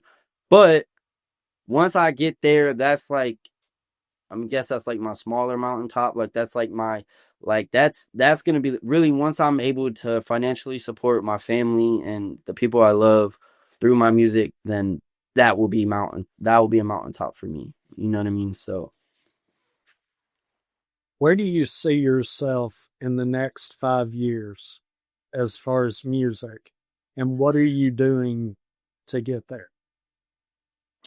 I see myself I think within the next 5 years, I think I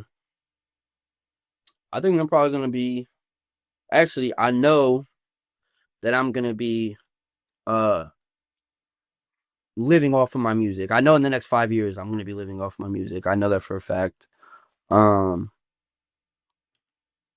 I feel like in the next 5 years I'll probably be probably because I'll probably be considered one of the top 5 artists, one of one of the top 3 artists to ever come from Akron, Ohio, and probably top 10 to ever like from Ohio in general of all or rappers. I'll say rappers like the when I because artists, man, like it's such like it's like too broad. You know what I mean? Like it's hard to I want to obviously like as an artist as a whole, but I don't know, man. I think like I think in 5 years, I think I'm gonna be I'm gonna be up there. I'm gonna be known. People are gonna know me. People are like I think I'm gonna be I think I'm gonna be able to I think I'm gonna be able to like speak something from my heart, and I think I'm gonna be able to reach tens of thousands and thousands of people, and I think like I'll be able to positively impact them because because I because I have a platform to where like you know what I mean I build something for myself to where a lot of people know like the kind of like can tell by my heart and like I can say something straight from my heart and I feel like somebody might just stay alive a little longer because I said something or like somebody might start making music or might do something to change their life because of something I said and that's like uh, man that's like I mean that shit would just like that in itself like knowing that one day I'll be able to make an impact on people and knowing that like I can be a beacon of light in this dark world is that man like in 5 years, I really hope that's where I'm at. Like I believe that I'll be able to have that kind of impact on people. But if I'm not quite there yet in 5 years, like I'm just gonna keep going. You know what I mean? Like, oh shit, like maybe it'll take another 5 years, but you know what I mean? Like, bro, like Jelly Roll, how old was he when he finally like broke into like main like the spotlight like in music? Like, wasn't he like 42 or something like that when like the first time it happened? Like, you know what I mean? Like, there's no at a certain age, like you know what I mean? Like I don't even want to put an age on it, but at a certain age, I probably would start like feeling like I gotta pack it away if I don't make it by then.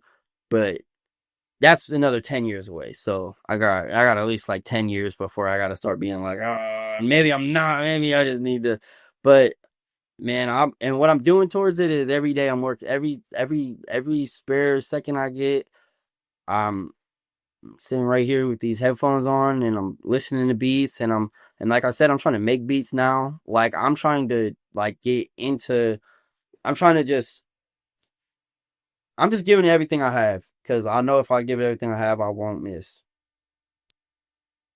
Is there anything holding you back from where you want to be? No, I just I just gotta keep going. So tell us about your song Silver to Diamonds. Do you really believe the words in that song? And let me preface that with I wrote that down, when I was writing questions down for the interview, but after hearing you up to this point, I truly believe you believe every word in that song. Oh yeah, no, I do actually, and it's funny. It's funny you asked me about that song. I actually just had a little bit ago, a couple hours ago, man. I had performed that song, and so like I like a couple days ago, I posted like a video on Facebook of me performing the song, and I had somebody who like one of my dad's friends, basically, you know what I mean, who like he's kind of like a halfway hater. Like he be hating on me, kind of, but he be showing me love though. Like he likes my music though. Like I know he enjoys my music because like he's played it before. He's one of the people that always goes Gdot3, like you know what I mean. Like he he be hating on me, but like he be showing me love too. It's like you know what I mean. But I know it's all in love. He actually me and him actually, bro, we kind of got into it a little bit because he didn't like something I had said in the song. He didn't like the bar where I said, "I'm gonna step up to the competition, blowing smoke up in their face, give them secondhand cancer, bitch. I'm bound to be a star." He didn't like that because his mom had passed away because of cancer, and like he had explained to me that like apparently it was like a really grueling process. Like it was like you know what I mean. Like it was he explained it like it was really bad, and he didn't not like that lyric at all. And I know that's not the lyric that she was what you were referring to, but it's just funny you brought up that song when I was just like you know what I mean. Me and him was just and so like I told like. I'm trying to get in contact with the producer for the beat so I could drop, so I could get rights to it. And I could drop it on all platforms. And if I do that, I'm gonna change that lyric purely out of respect for him. He's the first, and I dropped that song back in like February. He's the first and the only person who's like said something to me about that song and like and that like or about that lyric and like felt like you know what I mean, felt some type of way about it. And but his feelings are valid and like I like you know what I mean and like like he's the first person to say something to me about it and like my natural thing is to be like bro, don't take it. Obviously, like, bro, it's just a play on words. Like, you know what I'm saying? Like, it was just a play on words because I was rapping, and people say worse shit all the time. But, that was my, you know what I mean. At first, I'm like that, but then I gotta just think about it. Like, you know what I mean? Like, I his feelings are still valid, and he don't know all these other rappers that are rapping and saying way worse shit.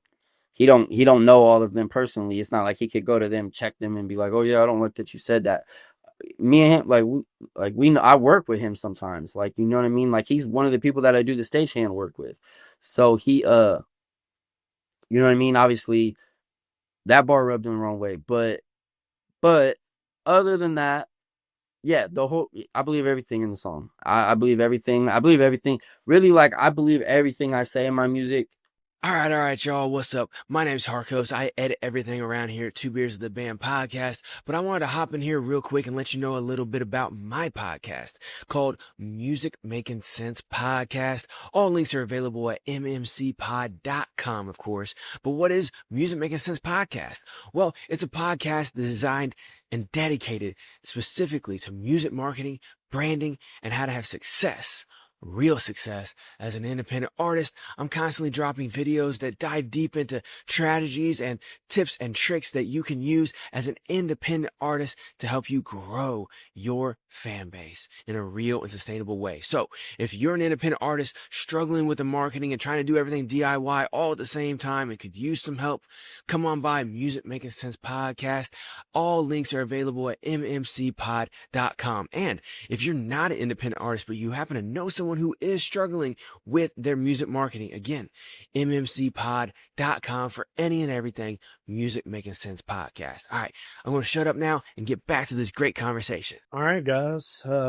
Welcome back from the intermission. And as usual, when I go to intermission, I end up spilling something on my shirt. So, needless to say, the second half of the interview was going to be me wearing a clean shirt and not one that got a little beer spilt on it right about right there. And it would have showed up and just been nasty. But anyway, before we went to intermission, I was going to ask, how do you come up with the subject matter for your music? Um, Real life situations, like normally, like just like stuff I go through, ways that I feel like, you know what I mean, like for example, like my when my ex left me, you know what I mean, like some of my song, like you know what I mean, especially my older songs, they you know what I mean, like it was obviously like centered around that, like those feelings that brought, um,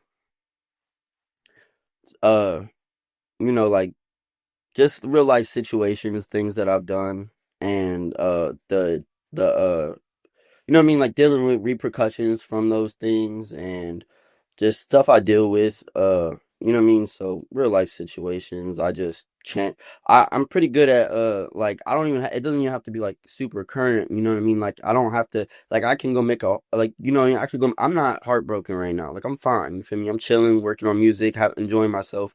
Uh, but I could go make a pain song, you know what I mean? Like, about like the heartbreak that I feel. And I'm pretty good at about letting myself get into the, like, you know what I mean, feel it, like, you know what I mean, even though I'm not heartbroken, like I'm not sad, but like I can, when I'm doing a song on that vibe, like I can really channel those feelings that I felt and what I'm rapping about. I'm pretty good at, you know what I mean, like letting those emotions that I felt at the time come out in my voice, you know what I mean? But like without me actually being sad about it or like still feeling it, you know what I mean? Because like sometimes like the best like pain music is like you make while you're in pain, you know what I mean? And like but I can it could be something simple too. Like I can like sometimes like I'll get I get obviously I get sad. Everybody like has their moments, so like I could get sad and like you know what I mean, and I'll start writing a pain song or something, you know what I mean, and basically just real life situations, you know what I mean? Shit I've gone through, and sometimes like when I think of it, when I think of certain stuff, I want to make a song about it.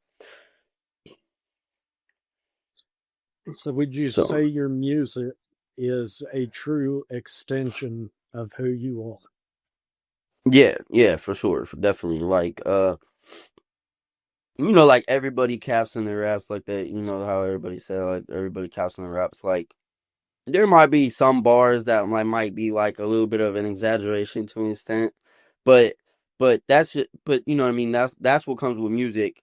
Most of everything that I write and I record is always, you know what I mean, and like for example, like my song. I don't know if you've heard my songs. Feeling like I got October of 2023. I dropped a song called Feeling Like, and and like basically like you know what I mean. I wanted like it was about you know what I mean. I was like feeling like running out, jumping out, busting little buddy. Well, I it's to me it's cool because like you know what I mean. Like I'm not about to just go do like you know what I mean. I'm not about to just go do some violent shit to somebody. But like that's why it's called feeling like, cause like you know what I mean. That's just how I'm feeling. Like you know what I mean. That's how it got me feeling. So and then October of 2024, I dropped Feeling Like Part 2, and now Feeling Like Part 3 is gonna be coming out in October. Which is also my birthday month. October 19th is my birthday, so kind of like a you know what I mean cool little birthday thing I'm about to do every year. I'm about to release a Feeling Like, and you know what I mean. So I talk about I don't gotta say certain stuff that I don't gotta say I do certain stuff or I did certain stuff because like you know what I mean I got people that's done certain stuff that I could rap about my homie who did this and like in a song and like you know what I mean and like how that made me feel and how you know what I mean and just stuff and like you know stuff that I have done like it just it is at a true express it is it's all from my heart. So like even like you know what I mean, even like the little exaggerations, like you know what I mean. I find ways to like this is how I'm feeling to let you know like you know what I mean. I'm feeling like this instead of you know what I mean. So I it's a true expression of me of who I am as a person. But to understand it, you couldn't just listen to like one or two songs. Like you know what I mean. Like you if you only listen to like three or four of my songs, you wouldn't be able to understand that like you could listen to some of my songs and be like, oh, this is all bullshit, but then like or like he's capping, you know what I mean? Or, like he's just rapping. But then like if you listen to like another four or five of my songs, you might start putting stuff together and be like, all right, wait, maybe he's not because like you know what I mean? He just like he said this in this song and it sounded like cap, but then in this song he explained this situation which would have made that true. You know what I mean? Like, you know what I mean? There's just connections to be made. Like you'd have to really like dive into my music and you know what I mean, and just absorb it to get the full to get like the full understanding or like you know what I mean to get the full everything out of it that you could get to help you understand me. You'd have to like you know what I mean. You'd have to like dig into my music a little bit. Who produces your music? So so So I got a producer. Okay, so I got this. So I'm from Akron, Ohio, right? Well, when I realized that I needed a producer. Okay, so L Beats actually, and like he's a big producer. L Beats, he actually like had DM me on Instagram, and he was like, "Yo, like I guess he had like a program where it's like $50 a month or something like that, and you get 250 beats of his to start off with rights to, and then he sends you like new beats and loops and like he has like a producer one too, you know what I mean? So like producers can get loops and basically and there's like a little community and he's kind of when he hit me up and was like, yo, like check it out. You want to protect your music and make sure that you know what I mean, if you blow up, like your music's good, lock in with me. And that's when I really got the understanding. So L Beats was kind of the first one and I got music out on all platforms with a lot of his beats because you know I got a lot of beats from him. So like once in a while I'll make a song on his beat or one of his beats or you know what I mean. So L Beats is one of the producers. Obviously I engineer the music, you know what I mean. But and then Space Foo, it's dude from Russia. He's cool people, man. Like he makes good beats. Like he does, you know what I mean? He's works with me, you know what I mean? Like on the financial side, I work with him, he works with me. He a lot of my music that you'll find on all platforms is you know what I mean, Space Food was either the producer of or a collab producer cuz I've gotten some loops from L Beats and like, you know what I mean, sent them to Space Food and he's you know I mean like gnarly for example like gnarly that's like my fan favorite you know what I mean like that's what some of my people call it the fan favorite because like gnarly is like Gnarly is a good song. Like it's, you know what I mean? It's lit. Like it's attention grabbing. So like even if you don't like the song, it grabs your attention and you're like, and you listen. And then even if you don't like it, it's like, it got, you know what I mean? It gets your attention. So, but Space Food, had put the beat around the, loop from L Beats on that. And then, another producer is this dude from, Colorado. His name is, Prod, Prod, Prod, RG. And I made a song on one of his beats one time from YouTube, and like around the time when I was starting to realize like, hey, I had to lock in with producers, and I made a song on one of his beats, and I really liked it, and I was like, man, I was like, I need to see if I could buy the like get, you know what I mean, buy this beat from him, and so I ended up finding his email, and I emailed him, and he emailed me back, and he was actually like that song that I made that I thought it was him, it wasn't even his beat. It wasn't even his beat, and I thought I emailed the wrong one, but like I found his beats, and like bro, they was fire too. So like they was fire, and like it was like I was like I was like, well, okay, well let me lock in with you then, like you know what I mean, like whatever. So anyways, he makes beats for me here and there, like not too often, you know what I mean. He's not really, I mean he's a producer, but like he also makes and records music too. And like he actually does Christian music, which is pretty cool, you know what I mean?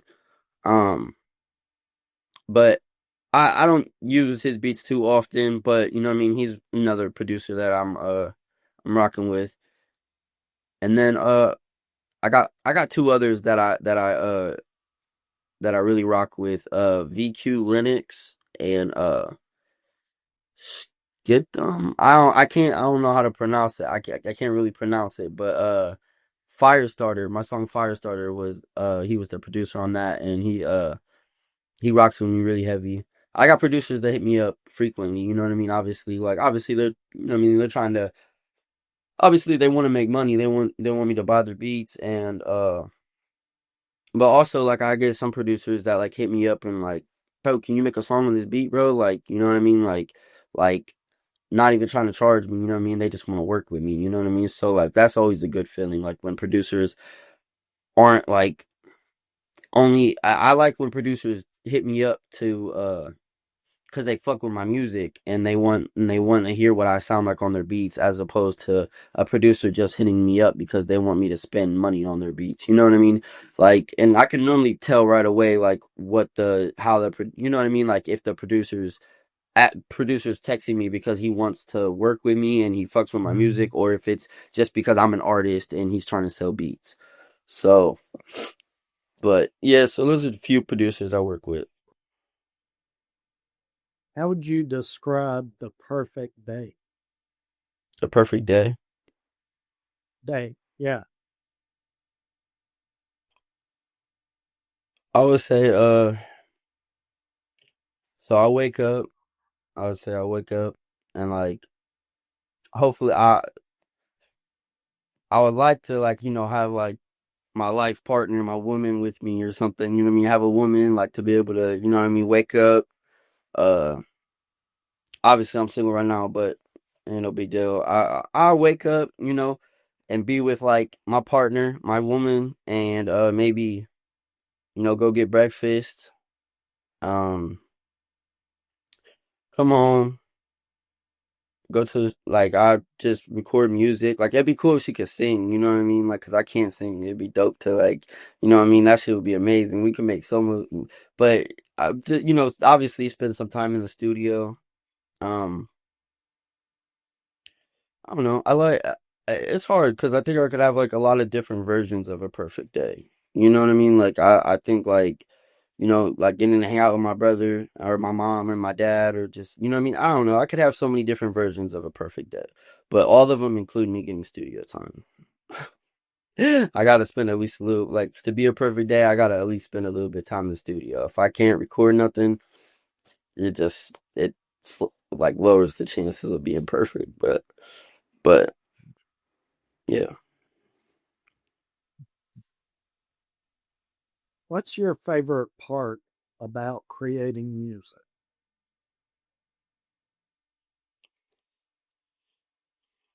Probably when I create something that touches people and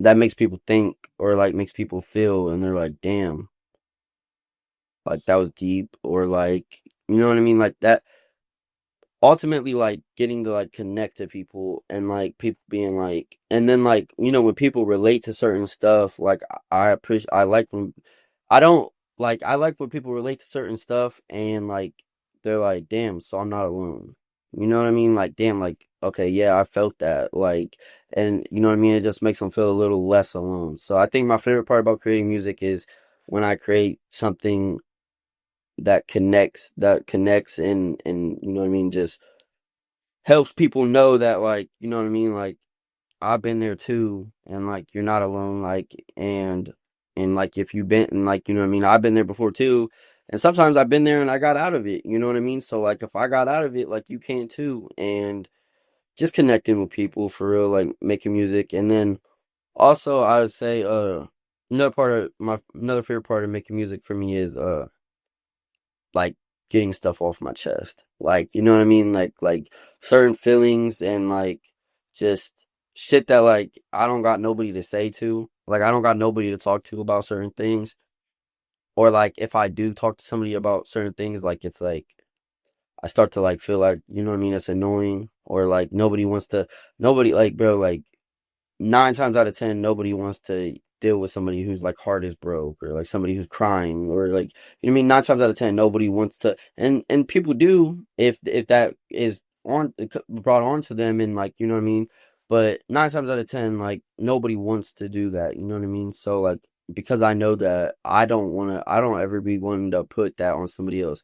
So certain things that I feel like I can't talk about with other people, I just talk about it with the microphone. What are you passionate about besides music? Um, my family, obviously, you know what I mean, like my family, like my relationships with people, like not even just my family, like my friends, you know what I mean? Like I always hold them in like high regards and I always like I value my friendships. So I'm passionate about like, you know what I mean, time spent with the people, like, you know what I mean, like doing like just letting them know that I love them. I'm passionate about people. I'm passionate about the Browns. I'm a Browns fan. I don't fuck the Steelers. Sorry guys. Sorry. I hate the Steelers. I don't like the Ravens either. I don't really mind the Bengals because they're from Ohio, so it's like except when they face us, then they're from Kentucky. Then they're the Kentucky Bengals. But I'm passionate about the Browns. My dad's been a season ticket holder since 2003. So I've probably been to over 50 Browns games at least because you got like they have 8 home games a year. I probably gone to. There might have been some years where I only went to one or two, but I've also like there's some years I went to like 5 or 6 of them. You know what I mean? And I've been going since I was 3 years old because like he took me to my first game in 2003. I was 3. I think we played the Chargers that game. It was in October. I think it was like on my birthday in 2003. I could be wrong, but I'm passionate about the Browns. Like I love watching football, but only when the Browns are good. Like if the Browns suck and like we're having a terrible year, I'm like I don't care about the rest of the league. You know what I mean? I'm like, man, we freaking suck, and then I'm just like, forget it. But if the Browns are doing good, then I care. I'm you know what I mean. I'm into like I like to watch the league if I feel like you know what I mean. The Browns can do something, or if like if we're just a good team. Like if we play good football that year, like you know what I mean. I'm like you know what I mean. It makes football a lot more fun and to enjoy. Um, I I love baseball. I played baseball growing up my whole life. Obviously nobody likes watching baseball except for the playoffs. That's a lie. I don't mind watching baseball, but it is kind of boring. You know what I mean? It's a lot more fun to play baseball than it is to watch it. Like at least that's how I've always felt. You know what I mean? Unless it like the Indians. Like I watched all 7 games of the World Series when we lost to the Cubs. I cried. But it was cool because at least the Cavs won the NBA championship that year. So, uh, you know what I mean? 2016 was a good year for Cleveland sports for real, even though the Browns were trash. That's when we got the. That's when we were so bad we got to pick Miles Garrett though. I'm pretty sure, so it worked out. But I love sports. I love sports for real. I like cars too to an extent. I'm not like super big into cars, but like I I'm fascinated by cars and like you know what I mean. I definitely want to have a lot of fast cars one day. So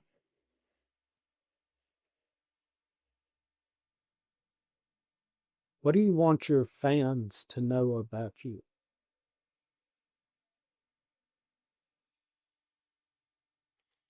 just that Something that they may not know just off reading your bio or listening to music. probably that I don't know. Maybe they could off this, but okay. So like I'm really like I'm kind of sensitive for a dude.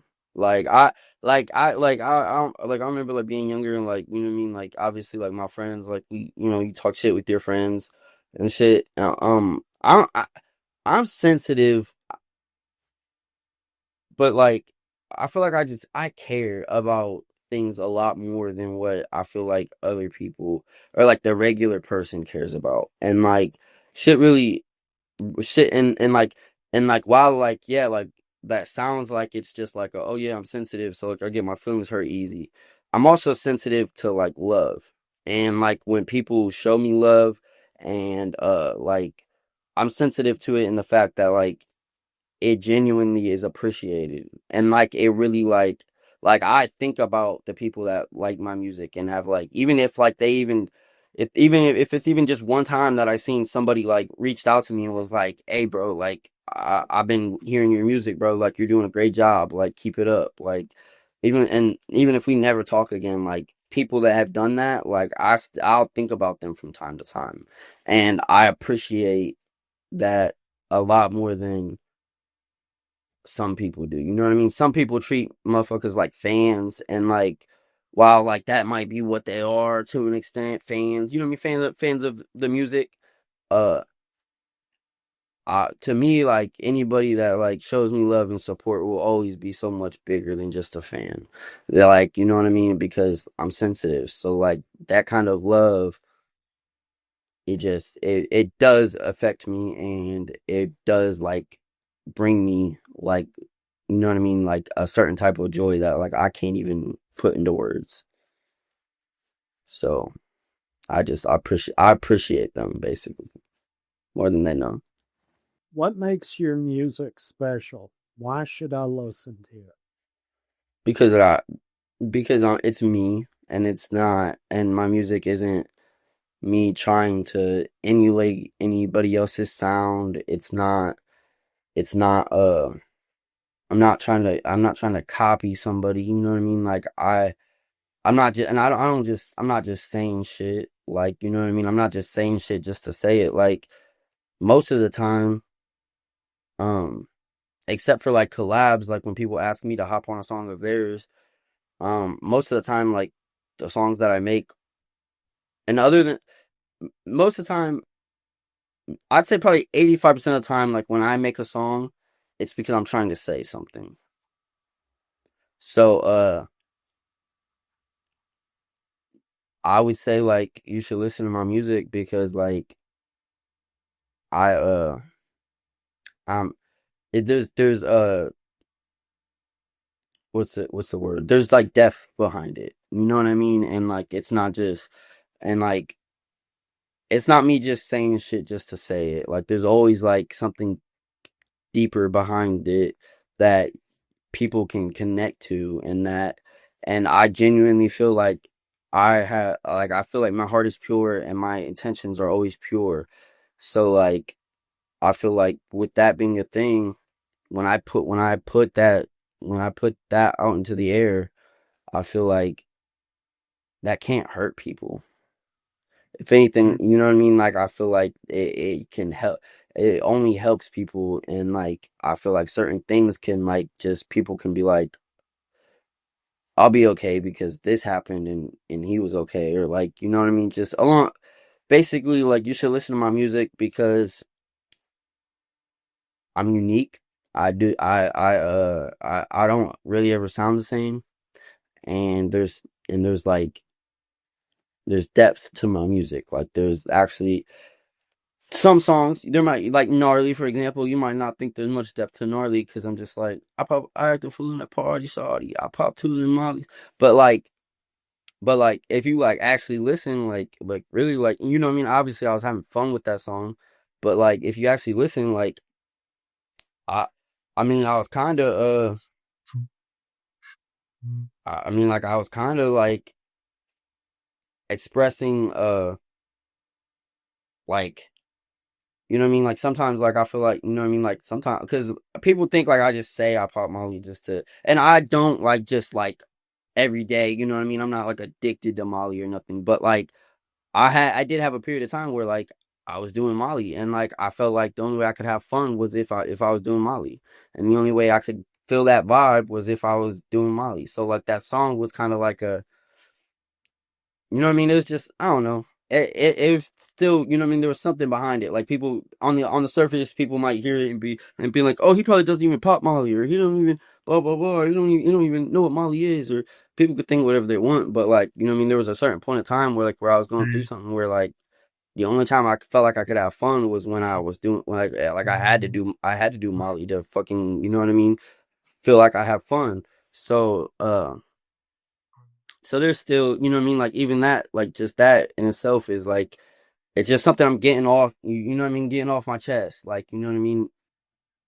Have you ever wanted to give up on music? Just walk away from music and say, I'm done, and not want to come back?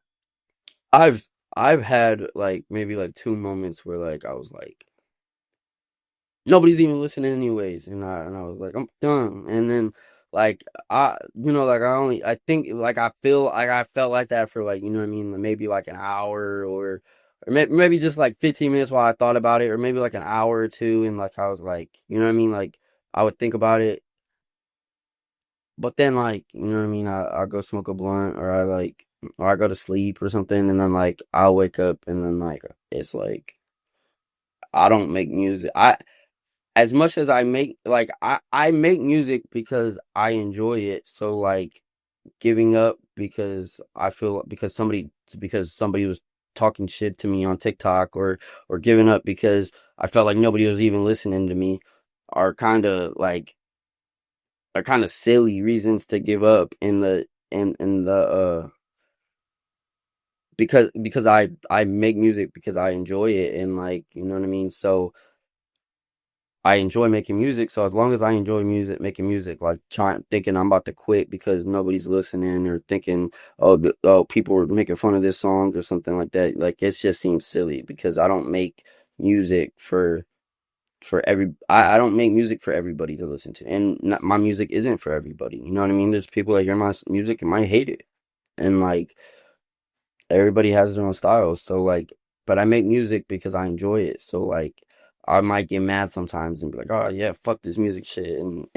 But it's never because I don't enjoy making music. It's because, you know what I mean? I've gotten mad. I gotten frustrated because like a song I put a lot into, and then like, it was like nobody listened to it, or like, you know what I mean? They got like not that many views, and like, but like, I gotta realize, like, I mean, it don't matter that it didn't get that many views, because there's probably at least one person that heard it, that at least, if there's at least one person that heard it that like was touched by it, then why, like, then my job is done. You know what I mean? And obviously I wanna like be able to, you know what I mean, like make a positive impact on more than just one people through my music, but one person through my music, but you know what I mean? But like, if it's even just one, like, then that's enough to keep going. So like,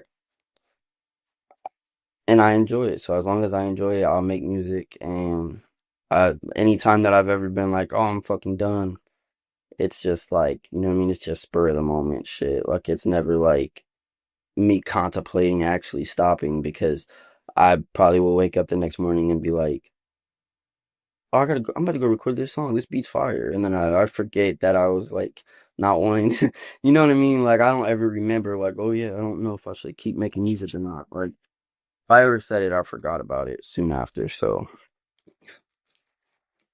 What does music mean to you? I mean, it means a lot. Like it's like for some people, it's like a way of communication. You know what I mean? Like people don't always know what words to say, so they hear a song that says the words for them, and I think that's pretty cool. Like music means a lot to me. You know what I mean? It's like just a way to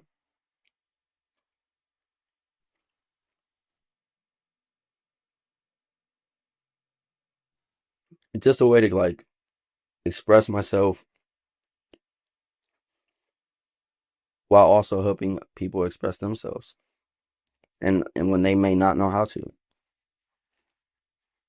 What is the next hurdle in music that you need to get over?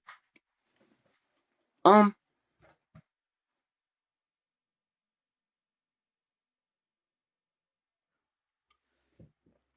so if you would have asked me the question a week and a half ago, I would have said I need to take singing lessons. And like that is something that's up there. Like I wanna take singing lessons and you know what I mean, like just be able to like work on my voice and develop my voice. Um, but since you didn't ask me a week and a half ago, you asked me now. I say probably probably learning how to play an instrument. Which one? I'm thinking the piano would be cool, or like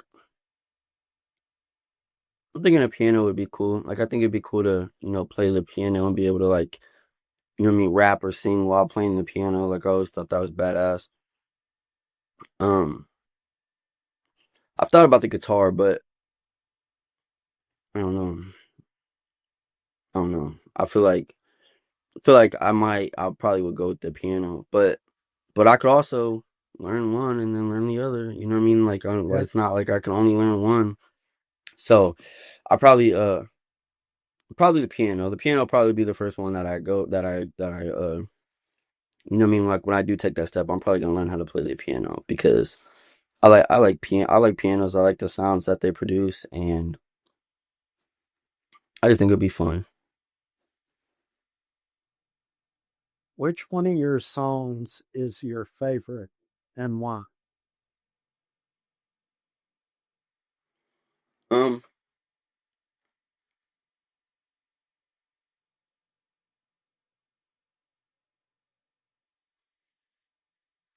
Probably How I Judge, and I answered that question from a perspective of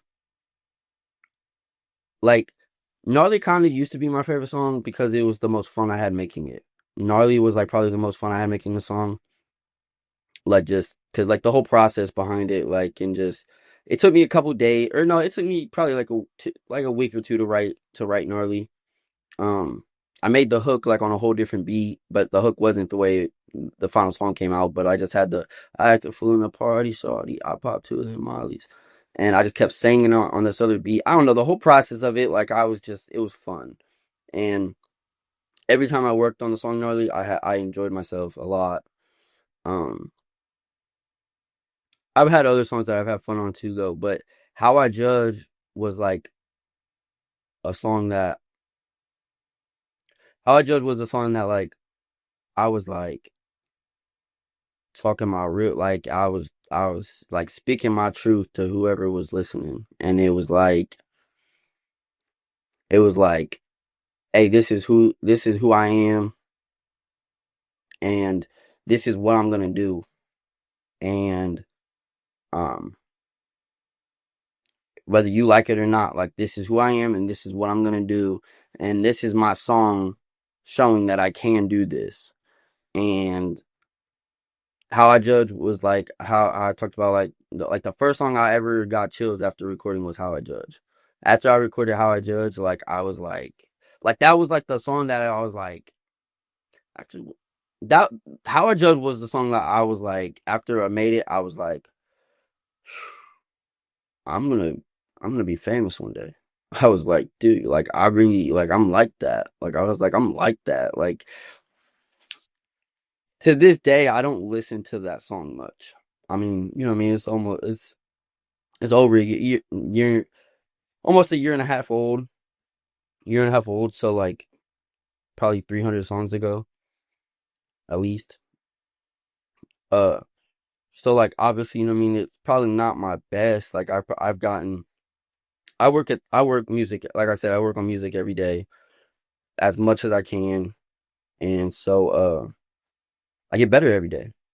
At least I feel like I do, you know what I mean? Like I'm always doing things to try to be better. So even if I don't see my growth in one day, like I know I get better one day because after 2 weeks, like I got like, you know what I mean? Like when or like let's say it takes like 2 or 3 weeks for me to actually see my growth in something, like a specific area, to where like I notice that like I've gotten better at that. Even if it takes weeks, like I know that's from me working at it every day. And so How I Judge was just that song. I was like, I'm like that, and I got a lot better since that song. But like that song will forever be like, to me, How I Judge will forever be that song that I'll remember. Like this song is what made me know that I'm gonna make it, because like I can do this and I can express myself in this type of way. So How I Judge. You spoke earlier about drill rap. What is that? So it's there's different types of drill, like different, really like, so like there's different types of drill, cause you know what I mean, like every, like, you know, there's Chicago drill, there's New York drill, there's like you know, like there's UK drill, like, you know, like the, like over in Europe or whatever. Um, Drill rap, it's like, to me, I always take it as it's like it's a lot of like aggression, and or like a lot of like violence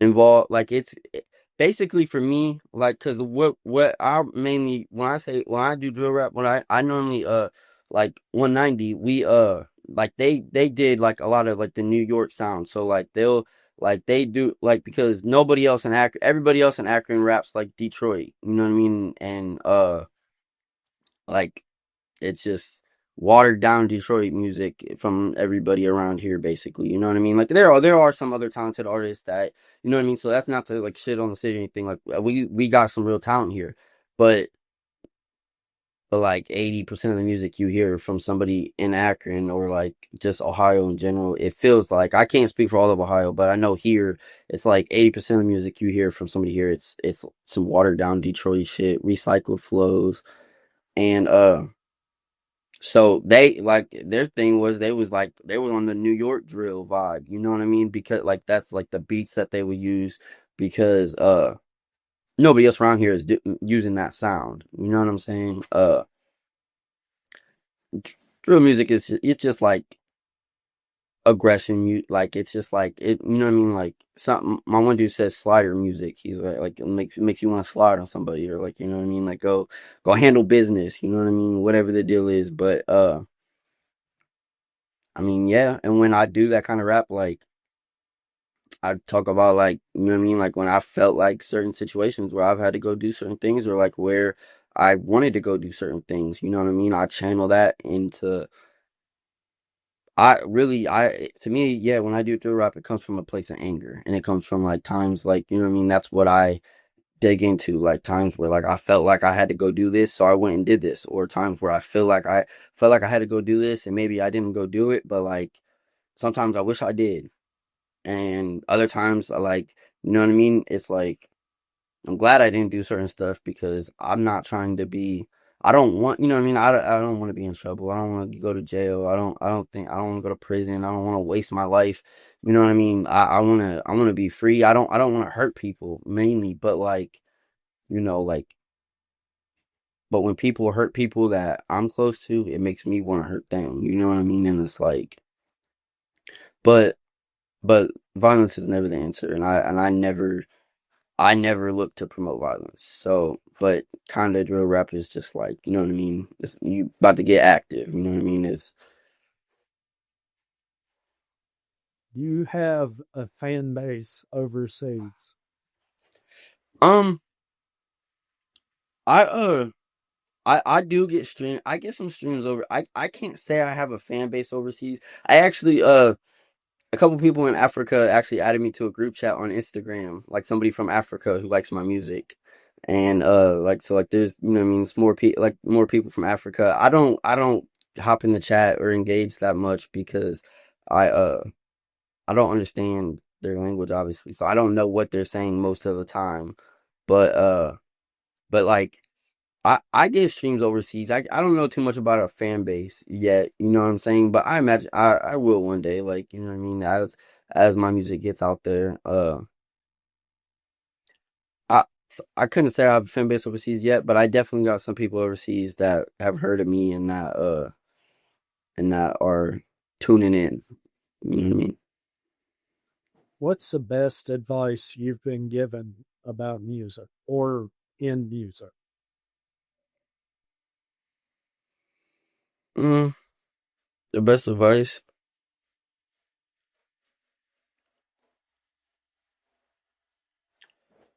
I'd say I'd say the best advice I've been given is to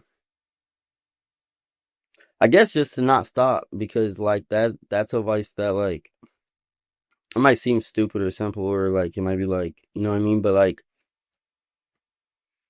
if you stop you're never gonna get better. And like if if it wasn't for the fact that like when I first started, so many people were like, bro, don't stop. Like, please don't stop. Like, please do not stop. Like, don't stop making music. And even not even a situation where I said I was going to stop, you know what I mean? Like, just like I send somebody a song and like, even if we don't talk that much or something, they'd be like, bro, please don't stop. And like, to me, like, I take that as like, they see something there and like to end like you know what I mean, it don't matter who else, it don't matter like it don't matter if I post a song and 30 people comment on it saying it sucks. The fact that this one person heard it and was like don't stop, like that kind of negates all those comments because like I don't know, it's a fine line too though because I feel like some people just say keep going and like they just tell people that because like you know what I mean, even if they don't like their music or even if their music didn't resonate with them. And I know that because I've done it before. I tell people to keep going like even if their music doesn't resonate with me or if I don't think it's that great. I tell people keep going just because I just because like keep going. Like I will never like shut somebody down or miss a chance to like if just keep going because you know what I mean. And sometimes it's like, you know what I mean? I might not like their shit, but I tell them to keep going just because. But like, it's the don't stop or like, please never stop that like I've heard from people before, like just at random times that it's just like that. When it's said like that, it's like, yeah, I'm not going to stop because I'm getting better. And like, you know what I mean? I know I'm getting better. And everybody that's like heard my music or like has heard my music over the last year and a half, 2 years, they know I'm getting better too. So just I don't know.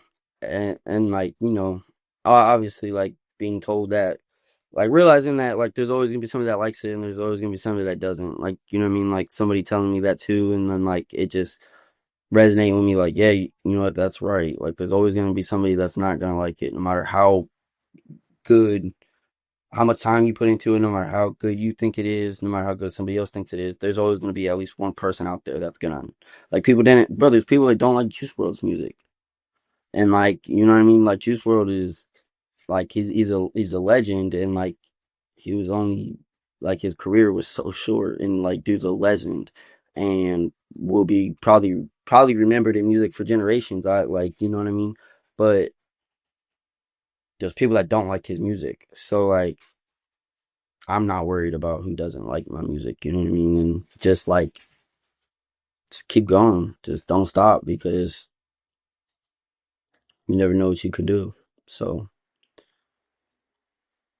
Is there a large community for music in your area? no, no, it's all my area, Akron. Like I said, there's some there's some talent. There's definitely some talent here.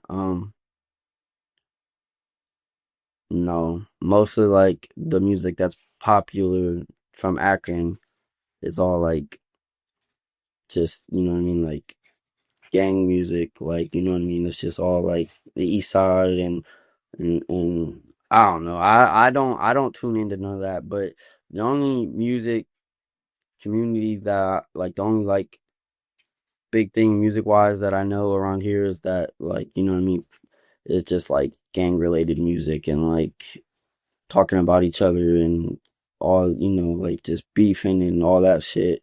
And I don't got nothing to do with none of that. So I just stick to myself for real. But if there is something around here, like, it'd be awesome if I like discovered it, like something like that, I would participate in type shit, you know what I mean? But for as of now, I'm not so sure. So just be chilling. How has rap music in your area changed since you started? I just think there's a new artist to pay attention to. Really, like, you know what I mean? Like, it's I don't know that it's really changed. I can't say for certain that I've inspired. I can say that. Okay, I know that we have some music, like some people that make music, like a couple artists, like I know that like they make music and release music now, because, and I know that like I helped inspire them, and I know that because like some people have told me.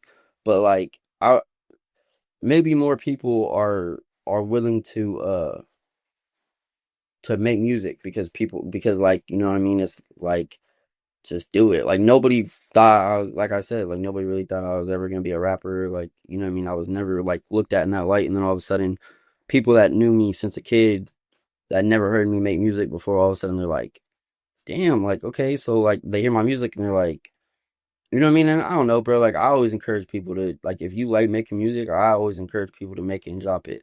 I would say there's probably just some more people that are like willing to you know what I mean,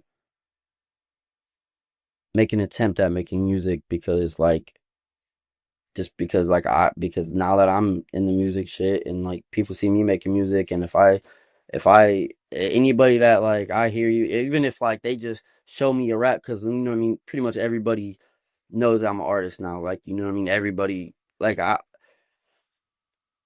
I'm getting bigger, you know what I mean? I'm not like super popular or anything, but like people in the city are starting to know me. Like, people know me that I don't know. And you know what I mean? Like, I've had people be like, "Do you know so and so?" And I'm like, "No, why? Like, who's that?" And they show me a picture and like, "You don't know them?" And I'm like, "No." And they're like, "Oh, well, they said they know you. They knew you was a rapper or whatever, blah blah blah." And it's just like, you know what I mean? Like, I don't know everybody that knows me, but I don't know. Just hopefully I encourage people. Hopefully, like, people, more music and more people that want to do music, they see that like if you want to do it, you can do it, and they at least make an attempt at it. Um, Other than that, like, I don't, probably not too much. It probably hasn't changed. I haven't probably haven't done enough yet. Hopefully one day though I can, like, you know what I mean, make a impact, or like I can make a significant change in music around here. But for now. How many collaborations have you been a part of that are on other people's albums?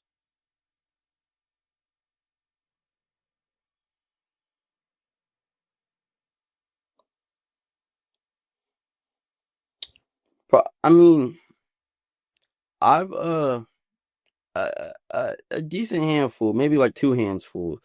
Uh, I've had people like reach out to me through YouTube that I don't know, like comment on one of my YouTube videos and been like, "Hey, bro, like this song's fire. Like I've been listening to your music.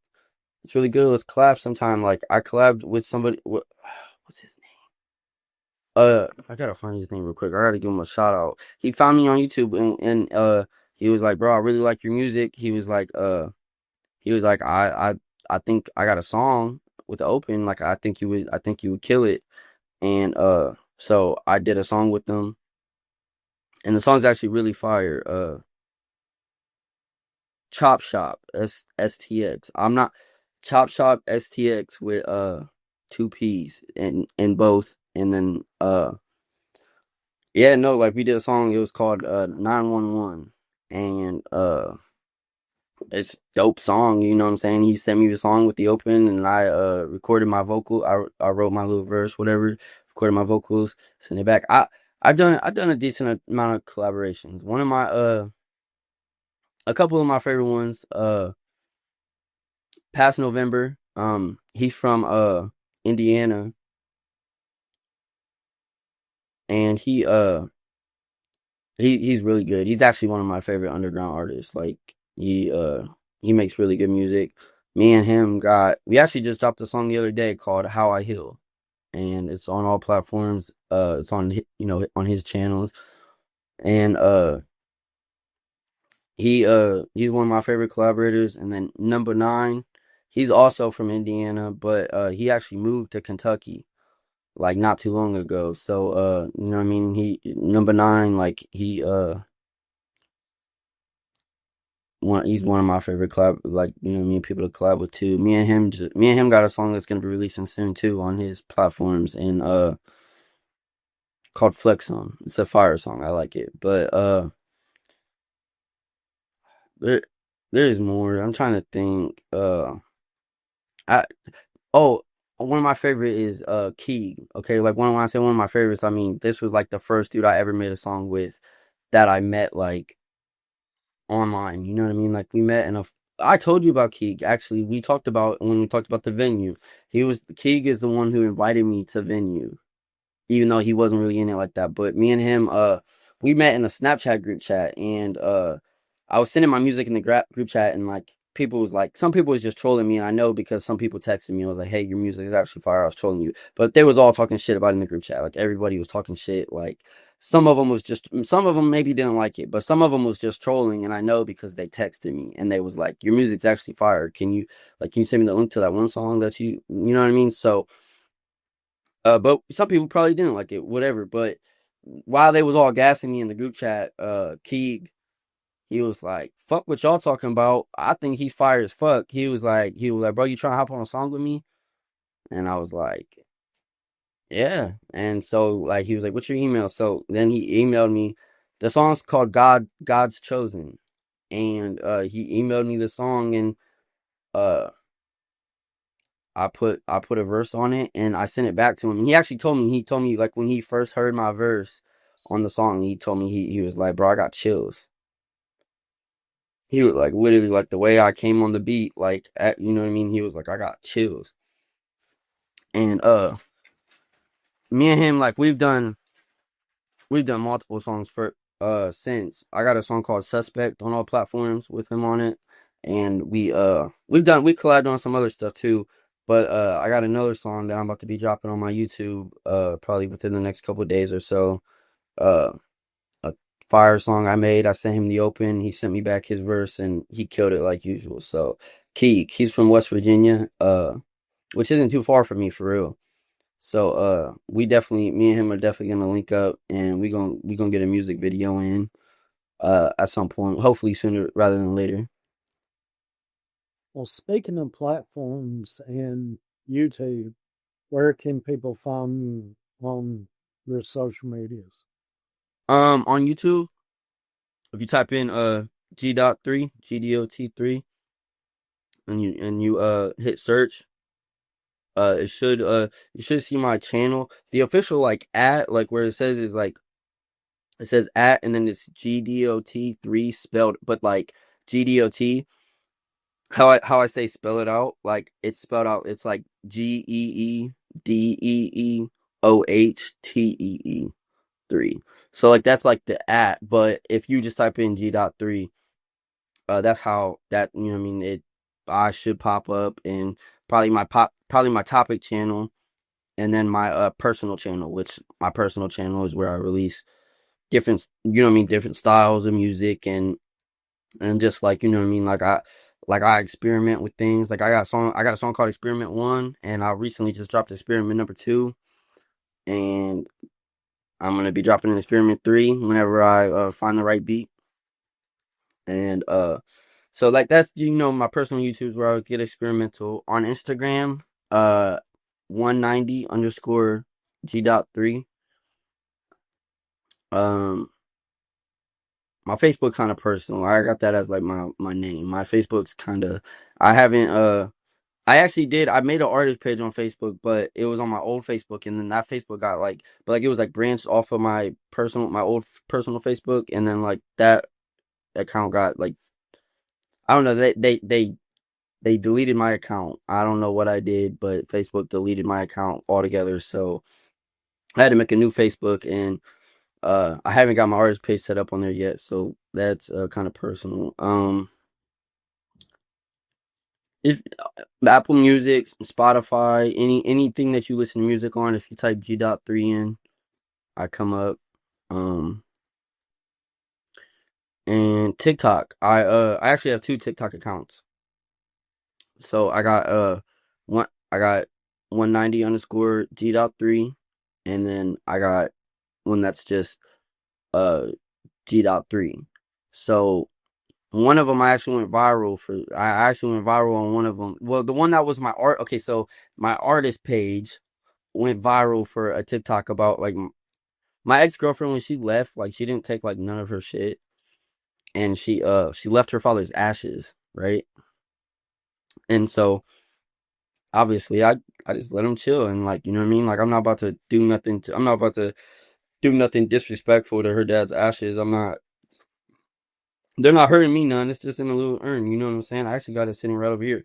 And so it doesn't bother me, so I don't think about it that often. You know what I mean? But one day I woke up, and like I seen the urn, and I thought about it, and I was like, I'm about to make a TikTok. And I had made a TikTok of me like I was like, it was like, it started with me on my, like, it was just like up close to my face, and I was like, me, and like on the words that I said, me staring at my ex-girlfriend's father's ashes every morning because she left and didn't, or I said she disappeared from the world and didn't take none of her shit with her. And I still get comments, like it's still going up. It has like 500,000 views right now on TikTok, and people are like, oh, disappear, like disappear. No, like she left me and had a baby with a 50-year-old. Like she didn't disappear. She just cut all her friends off and everybody that she was cool with before that. And I know, cause like I had got in contact with that dude's other baby mom, and she gave me the rundown, and you know what I mean. So like, and like she's cool and everything. Like like she's cool. I know she's cool, but people are like, disappear from the world. Like, did you kill her or did like this and all that crazy shit? And I get crazy comments all the time. But I went viral on my artist page. I posted it on my artist page, and it went viral. So like, I kind of use the other page now to promote my music more so, because that one I'm kind of like, you know what I mean, I'll be responding to comments and stuff, and I try to promote my music on that one a little bit, but you know what I mean, TikTok's rough. People people just say anything through TikTok, you know what I mean, and like sometimes they don't even mean it. Like I've had people sit there and argue with me in my comment section, because like when I first started having like people talk shit to me, I'd respond.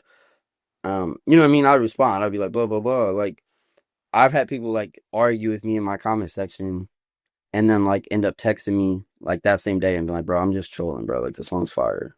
And I'm like, why would you do that to me, bro? Like, you know what I'm saying? Like, cause I care. Like I said, I'm sensitive, like, you know what I mean, with everything. So I care about my music, bro. So like I put a lot into it. So when somebody says some like hurtful shit about it, it like, you know what I mean? Like it tends to like affect me a little bit, at least like at first or on the surface. It's like, damn. But you know what I mean? Obviously, like I've grown, I able to shake it off, and I know that even though you might not like it, like somebody else loves it. So fuck you. You know what I mean? That's kind of just what it is at this point.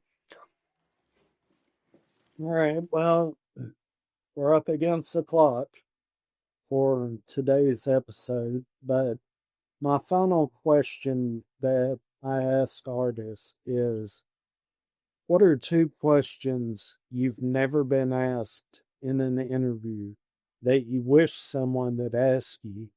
And what are the answers to those questions? I've never had somebody in an interview ask me like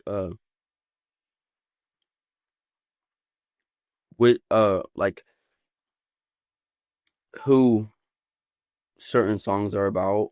And like I've always like maybe not even just like in an interview, but like people in general, like sometimes like I make a song and like I like address something or like I'll talk about something and then like I kind of want people to like inquire about it. You know what I mean? Like ask me like, oh yeah, like who is that about? Or like, but like I feel like people don't ask me like who my music is about sometimes. And like I always like I don't know, I like talking about like you know what I mean? Just I like talking about like the people that like when my music's about somebody good or bad or indifferent. I like explaining, like, you know what I mean? I don't know. I like talking about people and just my relationships with them and like how those came to be. So the first one is just like like I never been asked like who a certain song was about. Like, you know what I mean? Like obviously like I got different songs. Like and not all my pain songs are about just a lot of them might be me like, you know, talking about my ex. There's other girls that brought me pain and the other girls that did me dirty and like, you know what I mean? Some of my songs, like, you know what I mean? I always, I don't know. I always wanted like people to ask me like who certain songs are about. And like, I feel like that doesn't really ever happen. But, second one, I would say,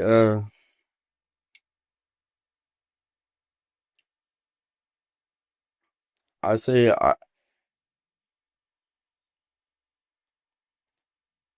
probably, man, I guess I'd have to go with, I'd have to be like, I'd have to say that I would like people to ask me, how,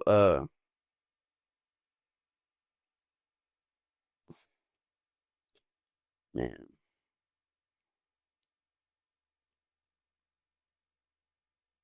My fault, bro. I'm thinking.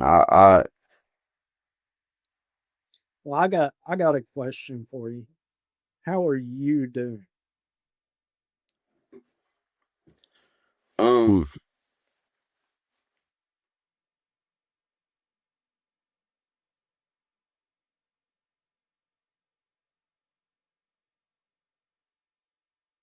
like for real, like Yeah. I'm I'm fine. I I'm okay. I don't know. Like I'm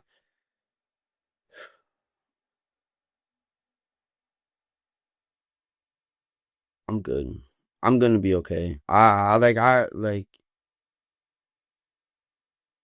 don't know. I shit's been kind of rough lately for real, but it's okay. Like I get through everything I'm gonna go through, or I'll get through everything I'm gonna go through, and uh the things that like make me not okay, or make me feel like I'm not okay, like I just try to remember that like they're building me up to be able to handle what I'm gonna have to handle when I get to where I'm going one day. And so like I'm fine. I'm fine. Well, if it helps, something that I tell myself quite a bit when things seem to just be piling up and everything I do goes wrong. I try to tell myself, these things are not happening to you, they're happening for you. For And I'm trying, maybe there's a lesson that I need to learn in the process of going through these things. And if yeah, I don't that's learn real. that lesson, maybe these things keep happening until I learn that lesson. So sometimes I just try to sit back and say, you know what? why did that happen? That happened for a reason. It hurt me in this way. Mm-hmm. Is there a lesson I should be learning from this? Should I look at that situation and say, you know what, tomorrow, 2 weeks from now, that's not going to work. So why am I letting it bother me so much right now? And maybe the lesson that I'm supposed to be learning is, man, brush that shit off and keep going. That's not, you're overthinking this situation because a year from now, it's not going to happen. In fact, you probably won't even remember this. And why are you letting the body in? So that's just, I'm not going to say it always works, but I know there are nights I've laid my head down and been, I'm glad this day's done because everything was just a fail from when I woke up to when I went to bed. And then I wake up the next day and I'm like, everything that happened yesterday doesn't matter in the scheme of things. It really doesn't matter. Somehow my life in the bottom, scratch that, made up, and that's just how I approach things. So, Yeah, for sure. I hear you. Maybe if it helps you out, I appreciate that. It's definitely something to keep in mind because shit, it's not happening to you, it's happening for you. That's real. I've heard that before, and like, you know what I mean? That's kind of like, you know what I mean? That's kind of what along the lines of what I try to remind myself, you know what I mean? Like I'm trying to, you got to go through it to get to it. So like, well, I keep a notebook with me, a little small notebook. Actually, well, it's on my back down there, but it's not a planner, but I do write down everything, like artists I need to contact, who I've contacted, what I need to do for my full-time job, grocery list, things I want to remember. I mean, it's my notebook. And I write everything. I have that written at the front on one of the first pages in that notebook. It's not happening to you, it's happening for you. And there are days that I'm writing stuff down and it just seems like it's all negative, everything I'm writing down. So I'll go up here in the corner and I'll just write that in the corner in a different color pen. So over the next couple of days, it kind of stands out. Then I'll look back and say, okay, is there something I forgot to do? Or is there something, I need to remind myself? As far as like, measurements and things that I've written down in my full-time job or how process is done. I just kind of flip back through and read it. And I'll see that up in the corner, So it always stays fresh in my mind. But hope that helps. It's just, something, I guess my advice to you. So. I appreciate that. I do. All right. Well, I would like to thank everyone that has made it to this point in the episode. And if you enjoyed the episode, if you'll leave me a like and a comment down below. If you didn't like the episode, leave me a comment down below on why you didn't like the episode. And if there are any questions that you would like me to ask Gdot next time we're on, if you'll leave that in the comments, I'll make sure that I get it to them. All right, so I appreciate you guys. I appreciate everybody. I appreciate you most importantly for having me on. It's been great. I love chopping it up with you, and I hope I can't wait to talk to you next time. Probably have some new stuff to talk about.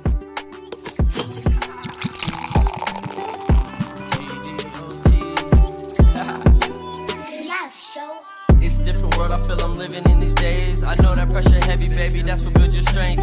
Ain't no going back and forth, I hit relays. I've been chasing goals on this long road. I ain't tripping about my flowers, thorns, and a sharp rose. Love in my hands, but I had to let her heart go. Gdot, you the man, still shining when it's dark though. Gotta keep the heat for when her heart froze.